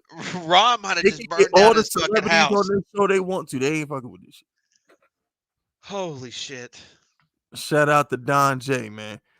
Why does Slayton have to start when we could just use him as a rotational number 4 receiver and start the other dudes who could run routes? Damn. I mean, look, bro. Ron, he's a nice guy, Don. I don't know what to tell you, bro. He's a nice guy. He's a nice guy. It goes a long way. Ask Pizzle, you know, and that's his boy. We take this is like I hope my boy Jamel's listening because he's been taking all the notes with me. And if Don wants that smoke Wednesday night, he can get that smoke too. That's okay. Yo, so I got. I hope Ron's okay, man. Like. I got an update on Ron. He just texted me. Ron just texted me. Ron said the power in his neighborhood went out. Oh, Yeah, so me and so Pistol gonna have to fucking finish it up. Corey's fucking ass just cut the whole damn power out in the whole Nah, neighborhood. fucking Corey and that fucking They bum after. Stephanie. They They after him. couldn't take it. They couldn't take it, bro. Oh my god, They dude! What a couldn't take night! it. What a fucking night! They had to fucking shut the power off on my man Ron. They Oh. couldn't take it no more. But look, Don, to answer your question, Don, by Halloween, he'll be a rotational force. Slayton Okay, will not be starting past Halloween. I done told y'all this shit. Oh my god! Shout out to Prime. Prime says Corey is a fish. Pause. Yeah, bro. Corey, listen, this is Pete Corey right here. This is definitely Corey's best work. This is Pete Corey right here. Shout out to Brianna. I'm sorry, Corey. Ron, aka Fat Jiggle, just hungry. That's all. Oh shit. Yo, Ron. Oh, let me screenshot Wait, this. Oh, he would say that with Ron out of here. you gonna wait for Ron to leave to say this shit. Ain't that a bitch? Yeah, Corey, you still a bitch. This dude, Corey's. Yeah, some things has never changed. Corey, you still pussy. Corey is still pussy. But nah, That's kind of you ready to get to these bets? Oh no, absolutely. But that's kind of weird to be like, oh, I think I'm gonna be a chick tonight. Like you put. Yo, Pizzle, see, here's the thing. Pizzle. He was talking about like, hey, come sit with me, Ron. Listen, Pizzle, this is new to you. I done had dudes come on my channel pretending to be fucking rapists. I done had dudes come on my channel pretending to be EDP booty hole. There used to be this account called Big Bertha that used to be on child support and eat all the food in your refrigerator and shit. I had some crazy characters coming to my streams, bro. This is nothing new to me. This is normal shit to me. My stream's been lit for years. All right, this is nothing new. I done had some characters in my motherfucking streams, bro. I had fucking Harambe, the fucking dead gorilla was in my stream for a minute. Who was associated? Who was it? We had a couple killers in my stream. What was it? Jeffrey Dahmer used to come into my fucking streams. I had to have a couple people clap themselves, Mr. Goon, ugly ass. I had to have a couple people jump off the building because they were so fucking ugly. I ain't even want to read their super chats, put them on my screen. They were so ugly. Yeah, we done had some characters in my streams before. This regular shit. I just didn't know Ron was on Black Air Force energy. We didn't know that was coming tonight. You know what I'm saying? We didn't know that was coming. Ron says, yo, if Ron says I've ever be fat to pretend to be a woman for the internet. he's fucking texting it. Ron just sent me a text. I screenshotted what Corey said about Ron. Oh my god! I screenshotted it to him, and Ron said, "I've ever be fat than a girl on the internet." I love that fucking Ron. Yeah. Oh, I love Ron. Oh yeah, we had the federal government in here. We had the FBI in my chats for a minute. No, shout out to the feds. You know Oh we my had goodness! the feds in here. You know what I'm saying? Yeah, that's why they call my old channel the Hood. Fuck, I remember my chat used to run people off and shit like that. I swear, yo, them were the fucking days, man. But Pizzle, you go first, man. What we doing this week, bro? Okay. So we get into the bets, right?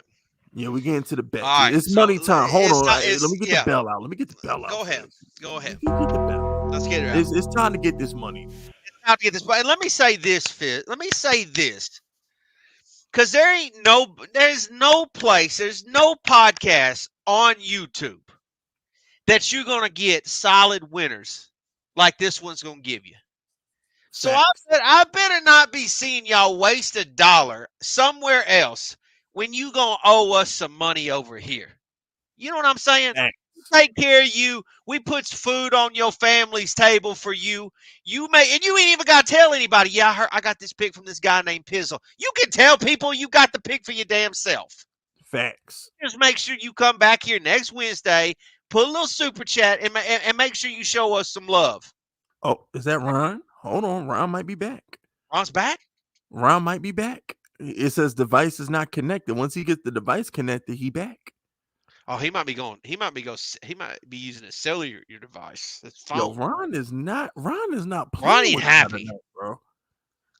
But yeah. So what you got for us? Oh, Okay. Ron is back.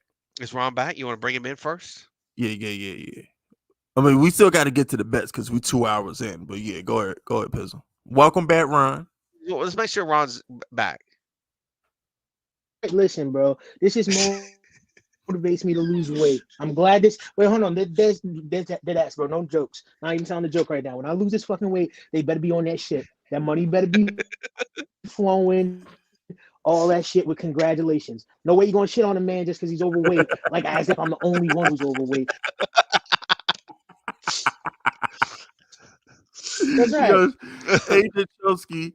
Shout out to Agent Chosky. I guess it's a good time to read the super chat. He says Ron's stomach hanging out because he made a meal out of little Steffi's mother's cake, and she let him on the school bus this morning.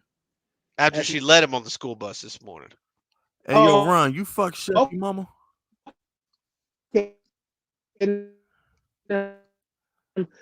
You cutting out, Ron. You're cutting out, Ron, man. I hate this. Yeah, you cutting out, man. Damn, you know he's cooking right now too. Yeah, Ron is cooking right now, yo. I think Corey cut his power off, bro. I think Corey went cut Ron. We can't even hear you, Ron. We can't hear you, brother. Damn.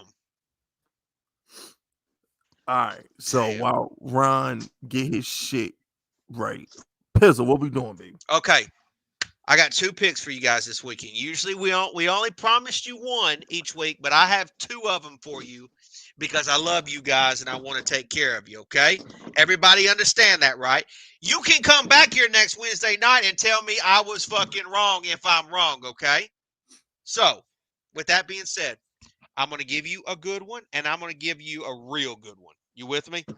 The good one, Patriots +4 against you the got Eagles. The balls to take that? Patriots +4. Oh shit! Fuck Corey. Fuck the Eagles. I'm on that Ron effect. Fucking Eagle nonsense bullshit. Fuck them. I think the Patriots can win this game. The fact you getting 4 points is a fucking gift. Eagles are not going in there and covering 4 points or more. Now, look, I don't do 3.5. Don't do 3. Get plus. Make sure you get +4. But I do feel like the Patriots are going to win that game. So write that down. Patriots +4. Fisk, I have to give this bonus one right here though. Okay. I have to give this one. This one I'm so damn excited about.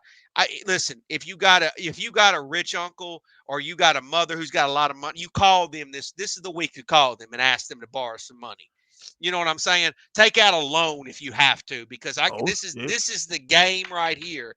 And I'm telling you, you ain't gonna want to do this. But like Nike, I just need you to do it. Okay, just do it. You hear me? I need you to go to college football. College? Yes, I've never done this. I never did this last year, Fish. You know this. I never did this. Nebraska +3. Playing against Colorado. Nebraska. Oh, really? You going against Dion? Listen to me. Listen to me. If I ever give you a pick in the lifetime, this is the one right here. Nebraska +3. Don't fucking Heisman winner. Don't fucking think about it. Just fucking do it. Just like Nike. Okay. One of those bets. I hate those. Nebraska +3. When this hits, you come back here Wednesday night and you take care of Pizzle. Okay, you take care of the team right here. I'm telling you right now. Hell, go parlay if you want to. Patriots +4, Nebraska +3. We'll call it Pizzle's parlay. Okay. Yes, go do it. Don't think about it. Wow. I promise you, Pizzle's taking care of you this weekend. Okay, so basically, Fisk and Pizzle are going to get y'all a heart attack this weekend because my picks ain't no fucking better. Fisk and Pizzle, listen, check this out. If you want to make money sports betting, it's always going to look ugly. It's never going to be pretty when you make money betting on sports. So Pizzle made it ugly. Mm-hmm. All right, Pizzle definitely made it ugly. I'm gonna make it even ugly. All right, I'm about to make this shit even ugly. Okay, all right. So obviously, Pizzle gave you Nebraska +3, and he gave you Patriots. Patriots +4. Yep. Now, see, here's the difference between the Giants outside of podcasts and the rest of these podcasts. Y'all ain't getting nothing but underdogs from us. You know, the rest of they're gonna get your favorites and shit like that. Shout out to Broken Lion 69, bro. Remember, supporting Big Fiscus, supporting small businesses. He says, Oh, I don't even got a question. I'm just showing support to the best podcast on YouTube. Appreciate thank you, bro. Shout Thank out you, to Broken Broken Lion. Lion, bro. Thank you, Broken Lion. Appreciate that, man. I appreciate that. All right, look. All right, don't hate me for this. All right, because this is not easy. Spit This it is out. not an easy bet. Spit that shit out. We going Cleveland plus 2.5. I like that. All right. I You know like what I'm saying? that. I That's like my that. favorite. That's my favorite play on the board. I like get that. Deshaun, getting Yep. Deshaun at home versus I an don't hate overrated that. Bengal team. I don't hate that, Fizz. And I don't hate that. if you want to get freaky, I got 2 underdogs that I really, really like What? this weekend. If you want to get freaky, I am not telling you to bet this. I am absolutely not telling y'all to bet this. My official bet is Cleveland plus 2.5.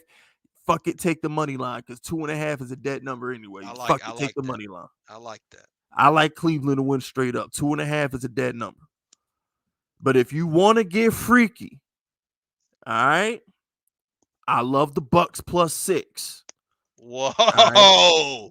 I love Baker Mayfield. And That's getting freaky. If you want to get freaky, I love the Bucks plus 6.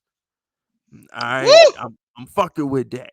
Bucks plus 6 is very sexy out here in these streets for Fitz Vegas. All right. Bucks plus 6 is very sexy. All right. And the last one, if you really, really feeling froggy, and I know none of y'all gonna bet this shit. Oh, I think I know where you're gonna go. Go ahead.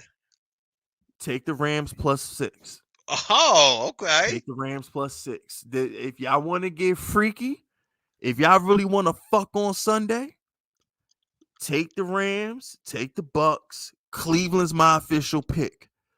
But if y'all want to know what type of time Big Fisk is on, I'm fucking with the Rams. I'm fucking with the Bucks. I think we can make some money off them. I think we can make some money. The dogs are barking. You don't hear them? You don't hear them growling in there? The dogs are barking. I don't like none of these favorites. The only favorite I like on Sunday, I'm just going to keep it 100 with you. The only favorite that I put my money on will be Baltimore.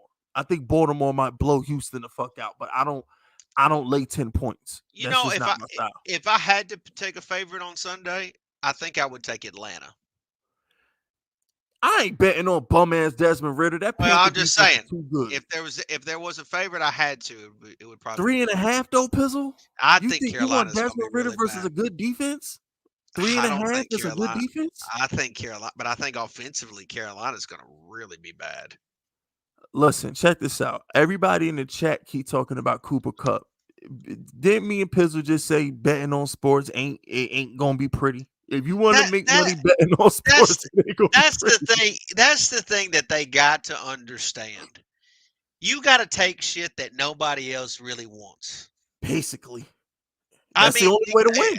If anybody you got to take shit this is why I'm telling you to take Nebraska because everybody's gonna tell you Colorado on Saturday. No, that's a smart play. Everybody's taking Deion. That's a smart play. Everybody's fucking taking Deion. He's betting on the letdown.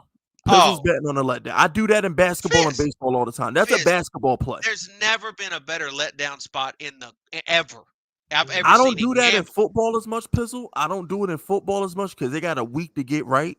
But if this was a college basketball or NBA basketball game, and Colorado had just had a big win like that, and they're playing 2 days later, you definitely fade their asses the next game.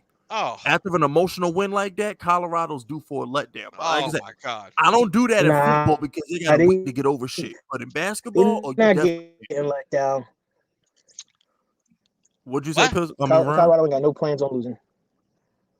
Colorado has no plans. I'm telling you, Fizz. We got some dissension. I mean, Ron. Devil run. I like that. Devil run. They're 2.5 point favorite, bro. Ain't it at home the first home game, bro? You're not thinking that they about to. It's 3 now. Went up then. Ron, Yeah, bro. They about to set the Ron, tone. don't Yeah. fucking think about it. Take Nebraska. Don't think about I'm it. taking Colorado. If they No, lose, I'm Ron. going down with. I'll go down with the ship. Sorry, I joined late, so I didn't hear what your write up was for it. But not trying to fade you, but I believe in Colorado. I believe in the prospects that they have. I believe we're gonna see. It I has gotta been see devil. them It bet. has been devil Ron's night. I will say that. For us. I'll show you the slips because before the season, I bet Colorado over 3.5. I got multiple tickets. I use my, sometimes they give you wasn't Colorado like an 8-point dog before they beat they're a before they 21 beat point TCU? dog week 1. No, No, I'm but talking Versus about TC versus Nebraska. Weren't they yeah, supposed to be like no. 8-point dog? There was a look ahead line of 9.5 on this. It was 9.5-point dogs. This fucking thing is like went 13 points the other way. Yeah, I see why Pizzle's betting I'm Nebraska. telling you, it's Nebraska. You're basically getting this that's like a 14-point teaser. It's like getting a fucking deal on clearance is what this is. Yeah, Nebraska's like getting a 14-point teaser, low key, because they were 9.5-point dogs. How do you feel about the total then? How do you, if people are undecided on a winner, what about the total? I don't know how I feel about the total. And by the way, not to keep it on, but I mean Colorado's defense wasn't that good. Oh yeah, they gave up 42 points. I mean they gave up a lot of points. Is their offense? The strength is the offense. Yeah, they gave up a lot of points, and I don't know if that defense should be laying any points right now. So, Ron, you got Ron. Do you got an NFL pick for this weekend? NFL pick. Now, before you go, Ron, my official pick is Cleveland, and I told them if they feeling froggy, I like the Rams and I like the Bucks. If they feeling froggy, and I picked Cleveland. And I picked Patriots +4 against the Eagles. Yeah, I like that. I like the Patriots +4, bro. I did like that. What else did I like? I don't have it. I'm on mobile right now, so I don't have my computer to look at the games. Was there one game? Week one is always the toughest. Week 1 is always the toughest, bro. I think I'm about to go with that Patriots 4 as well, bro.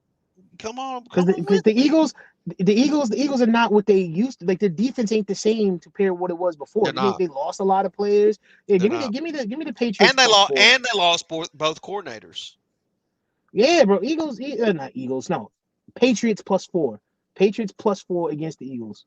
Okay. It looks like our boy Big Twist is on the Pittsburgh money line and Tennessee money line. That Pittsburgh, stay away from Pittsburgh.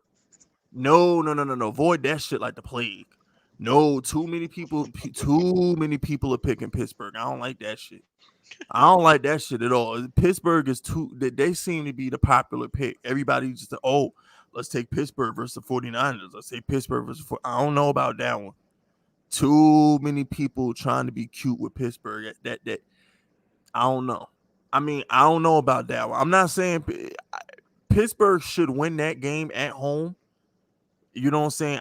Pittsburgh should win that game at home, but I'm just saying that's one of those pizzle. You know what this reminds me of? This Pittsburgh game. You know what this reminds me of? What's up? You know, in basketball, right? Like, you know how teams pace each other in basketball a lot and shit like that. Mm-hmm. This is like Pittsburgh is like the veteran team that always goes to the conference championship game. They're like, Pittsburgh is like the Warriors or some shit like that, right? Mm-hmm. Why would the Warriors be 5-point home dogs to a team like Denver or Milwaukee? You get what I'm saying? I mean, it's like you know for a fact that the Warriors are the veteran team, but they're home dogs to the up-and-coming team. It's one of those trick lines where it's like you know you should probably take the home team, but the road team is just better. Like, you know, Giannis and Jokic are just better than regular season Golden State Warriors, but you don't want to bet against the pedigree of the Warriors. I get it. Mike Tomlin, Pittsburgh, Heinz Field, they got the pedigree. But don't act like the 49ers ain't a better team. Laying less than a field goal. Less than a field goal, that's a trick line. Do not fall for that shit. I want no parts of that game. That's 49ers a bust for me. I'm not touching Pittsburgh. That's one of those lines that the books give you to take your money. They want you to bet Pittsburgh. They're giving you points with Pittsburgh for a reason. If they wanted you to bet the 49ers, I'm You're letting saying you know it's a trap. now. That's a trap and a half. They want you to take Pittsburgh. They want you to bet Pittsburgh. I'm telling you, they want you to bet Pittsburgh. Because if the books thought that that game was gonna be a real game, that line would not be Pittsburgh plus 2.5. That line would not be Pittsburgh plus 2.5. If they want you to bet Pittsburgh, they're begging for you to bet Pittsburgh. I'll let you know that now. They're begging you to bet Pittsburgh. That's how they get sharp money. Because listen, the public is going to take the 49ers. Am I right, Pizzle? Most public guys are going to bet the 49ers, right? I would say so, yeah. How do you get sharps who like the real people, like the Kyle Pizzles who bet thousands of dollars on games? How do you get them to bet the other side? I mean, Make the line more attractive. They got to make that it's got to line be attractive. to the sharps. They want. Well, the that's sharps the to thing. take Pittsburgh. That's the thing about the Patriots game that's attractive to me is that you're playing, you're getting a team at home week one against a team in the Eagles. I don't care how good the Eagles were last year, but they've got two new coordinators. They've got they're going to a place that they haven't played in 8 years. They don't play in New England a lot, right? It's not a place that they usually go to. I actually think the Patriots aren't going to be that bad of a team this year. I think they'll be good enough to cover 4 at home. And I think the public perception of Eagles is really high, all because of last year. But you know that the Super Bowl losing team usually has a tough go the following year. I'm gonna put it to you this way, Pizzle. Always. There's 2 games that the books are begging the sharps to bet money on because they're getting so much public money on one side. The books they're begging for sharp bettors. They want sharp bettors to bet on the Steelers, and they want sharp money to come in on the Colts because the public is going to bury Jacksonville and they're going to bury the 49ers. Well, if there's a big public bet, I would say it's going to be Washington. I don't think nobody's yeah, but nobody's betting the card. Nobody's betting the Cardinals. That's too many points. I don't think people are gonna. I think Washington's gonna be the survivor pool pick of the decade. I think everybody takes Washington in the survival picks. Yeah, no, I agree with that. But only a fool would lay 7 with an unknown quarterback with a total of 38.5. You'd have to be a fool to lay 7 with Washington with a 38.5 point total. Yeah. You'd be a fool. Because what they're trying to tell you with a 38.5 point total is they're trying to tell you that they don't trust that Washington offense. There's no points projected to be scored. So if it's going to be a low scoring game and the point spread is at 7, which means you need them to win by 8+ by double digits, what you're basically saying is Arizona's not going to score. Because at that point, how many points do you think the Commanders are going to score, Pizzle? Like, honestly, how many points do you think the Commanders are going to score? I honestly don't know. I mean, because they got to win by more than a touchdown, so they got to win. By what's their line at for the team totals? I don't have that up in front of me. I just got to let me see if I can pull it up real quick. Because I know there's I mean, Arizona's got some decent pieces on defense. Like I don't buy in the whole. They may be tanking on the front office, but I don't buy that the team is tanking. I just feel like if it's a 38.5 point total, I think Arizona's good for 14 points. So you're saying Washington 24-14? I don't think Washington. In order for Washington to cover that spread, it's got to be 24-14. I don't think they're scoring that many points, though. You don't think Arizona can get 2 touchdowns? I'm taking I'm not saying. I'm saying I don't think Washington scored. So that's what I'm saying. So I don't think you can bet. I don't think you could lay 7 points with a team that could barely get to 21. Isn't Scary Terry? Isn't he a little banged up? Turf toe. Yeah, he's banged up. Like, and we don't know if Sam Howell was good or not. We don't even know about. Yeah, we don't even know. I just don't like that Relying on line. Gibson to give them yards and that touchdown. I don't think I think Commanders at 7 is just too high. It's too high to lay with Sam Howell. It's way too high. Let this sink in, right? Let this sink in. Like, really do the math here. At home, Washington's laying 7 points to the Cardinals, right? The Cardinals are supposed to be tanking. We can all agree on the Cardinals are like the worst team on the planet, right? We can all agree on that, right? Probably should be the definitely number bottom one pick. 3. Yeah. So let me ask y'all a question. And Pizzle knows this. I know exactly what the fuck you're gonna say. I know Ron knows this too, right? But for those of y'all who are new to sports betting, I'm gonna teach y'all something right quick. Let me teach y'all something. We can all agree that the Cardinals are the worst team in the NFL, right? Washington's laying 7 points, right? I know exactly what you're gonna say. So let me ask y'all a question. You mean to tell me the worst team on the planet is playing one of the best defenses in the league with one of the most explosive wide receiving cores in the league, and they're only laying 7? But yeah, there you go. Minnesota's laying 6 versus a great defense of Tampa. Jacksonville, who has great Super Bowl odds, is laying 5 versus the Colts. Seattle is only laying 5 versus a practice squad Rams team. So you mean to tell me? What about no? I think you missed the best one. The Houston. Houston. So let why is Houston getting 10, but fucking Arizona's only getting 7? That's what I was getting to. That's the point I was getting to. Shouldn't the Commanders be a 10 to 12 point favorite? The worst team in the league is on the road. You would think the biggest dog on the plate, the biggest dog on the slate, shouldn't the biggest dog on the slate be the Cardinals? Should be the Cardinals, yes. Why is the Cardinal line competitive with Minnesota, competitive with Jacksonville, and competitive with the Seahawks? Why is that line competitive with those other teams? Make it make sense, right? The biggest dog on the slate is not even the worst team on the slate. That should let you know right now to stay the fuck away from that Washington game. No matter what the outcome of that Washington game is, stay away from it. No matter what the outcome is, stay away from it. That's how Vegas builds casinos every fucking. Remember last year, Pizzle, when the Colts upset the No, was it the Jaguars who upset the Colts? What year was that? When everybody was betting the Colts and the Jaguars beat the Colts or some shit like that, or was it, or did the Colts beat the Jaguars? It was like 2 years ago when Carson Wentz and the Colts had to win the game in order to make the playoffs. No, but it was one of the season opener too. I think they got them twice.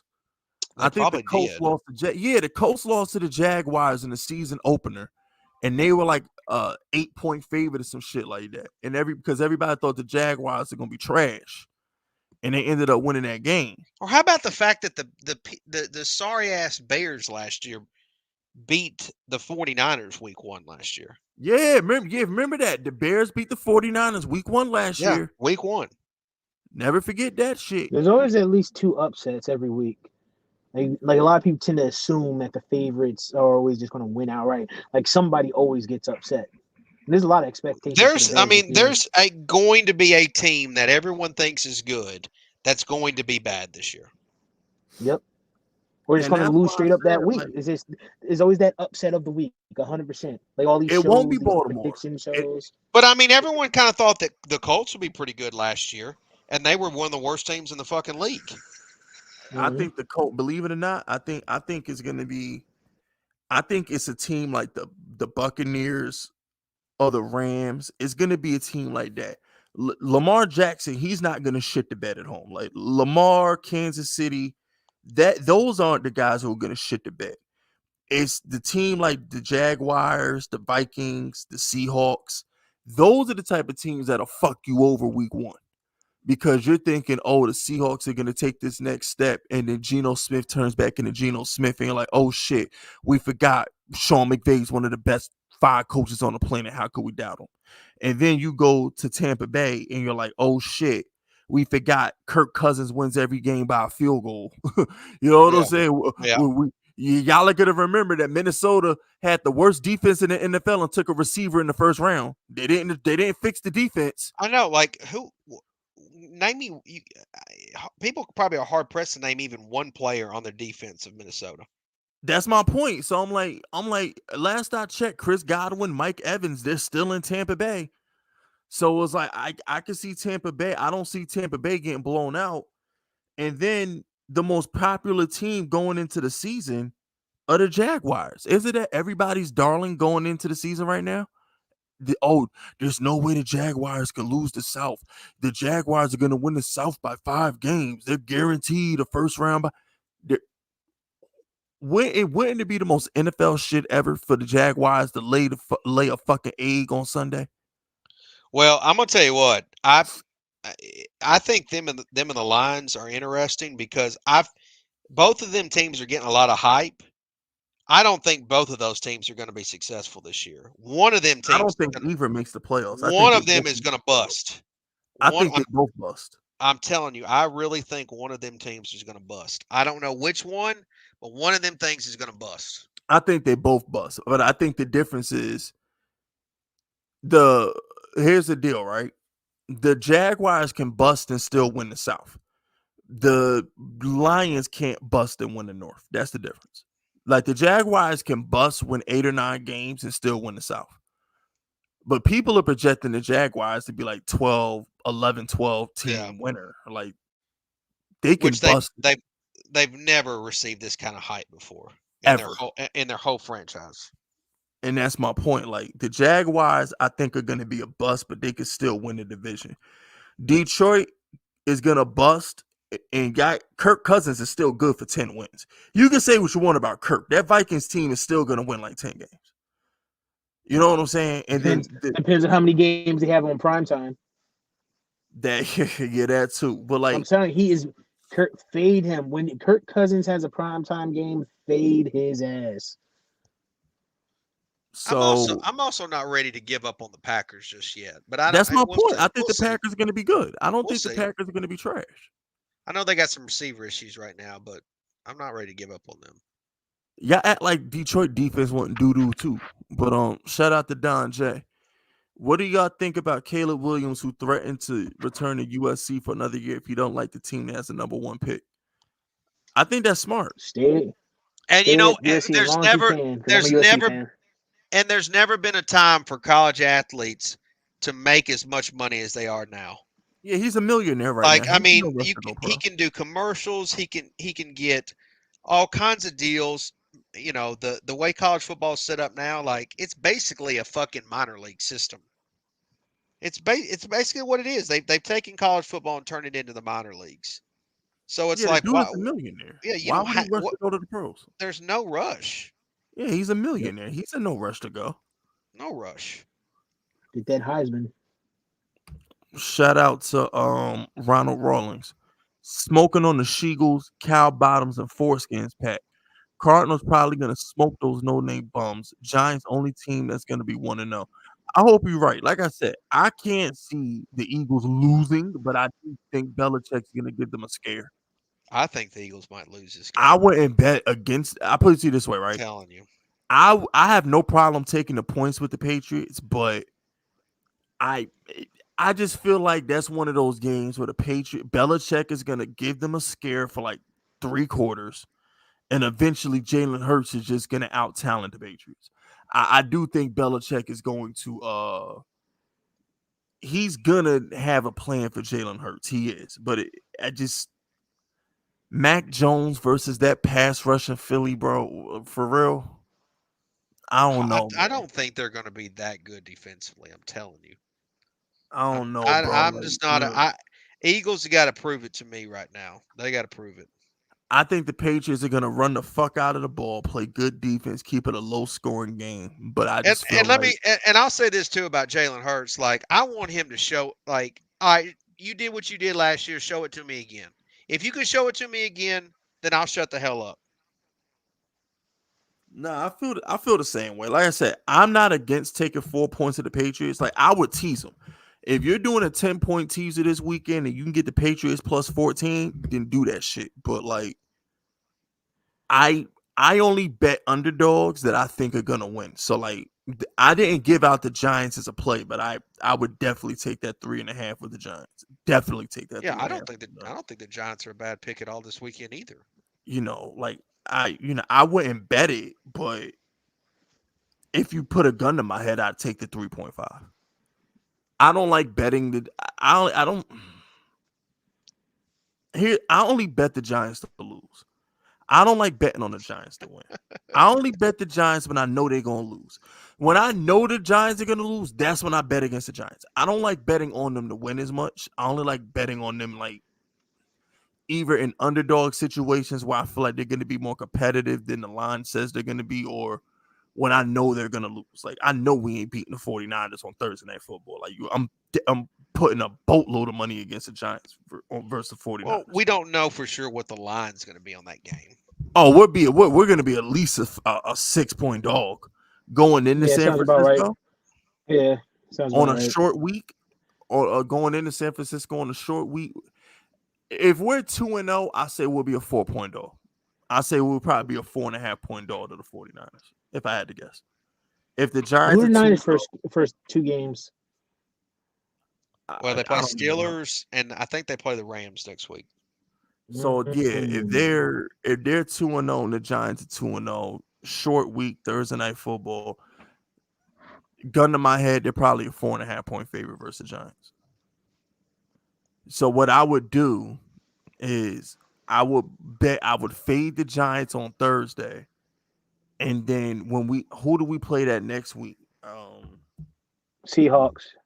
Yeah, and then I bet think the it's the house on the Seahawks. Giants versus Seahawks. I I hope say they fuck Geno Smith up, bro. Yeah, I say fade the Giants versus the 49ers, and then bet the house on their asses the next week versus the Seahawks on Monday Night Football. So we're gonna play the 49ers on a short week. We'll lose that game. Second game of a back-to-back too. So because we got to go to Arizona, and then we're gonna stay on the West Coast and play the 49ers 3 days later. That's a horrible spot for the Giants. So I'm betting, I would bet my life savings that we lose to the 49ers week 3. And then I would bet my life savings that we beat the Seahawks at home on Monday Night Football on October 2nd. I think the Giants start off 3-1. I think we start off 3-1. Personally, I think we start off 3-1. I want to thank Ron for making tonight's show so great. Yeah, shout out to Ron, man. Appreciate you guys letting me be part of Giants Outsiders, bro. Best podcast out there. Facts, man. Before we get out of here, shout out to Ronald Rawlings. He says, and Corey Harris wears Anal Sorry. beads. anal bead necklace in March's front line at Pride Parade. How you banging Cowboys and Eagles like that, banging Bloods and Crips? Y'all know Corey. I told y'all Corey ride the short bus. Y'all know. And real quick too, when I came back, sorry to Trotsky. I thought Trotsky was roasting me too because I had just read the first sentence, but nah, he's cool. Shout out to Trotsky. Shout out to cool super chatters out here supporting. But yeah, man, we love y'all, man. I'll see y'all Sunday Night Football. I will be live for the Sunday Night Football game. And other than that, we will see y'all next Wednesday, man. Let's fuck these Cowboys up, baby. Facts. That's it. That's all, man. We holla at y'all.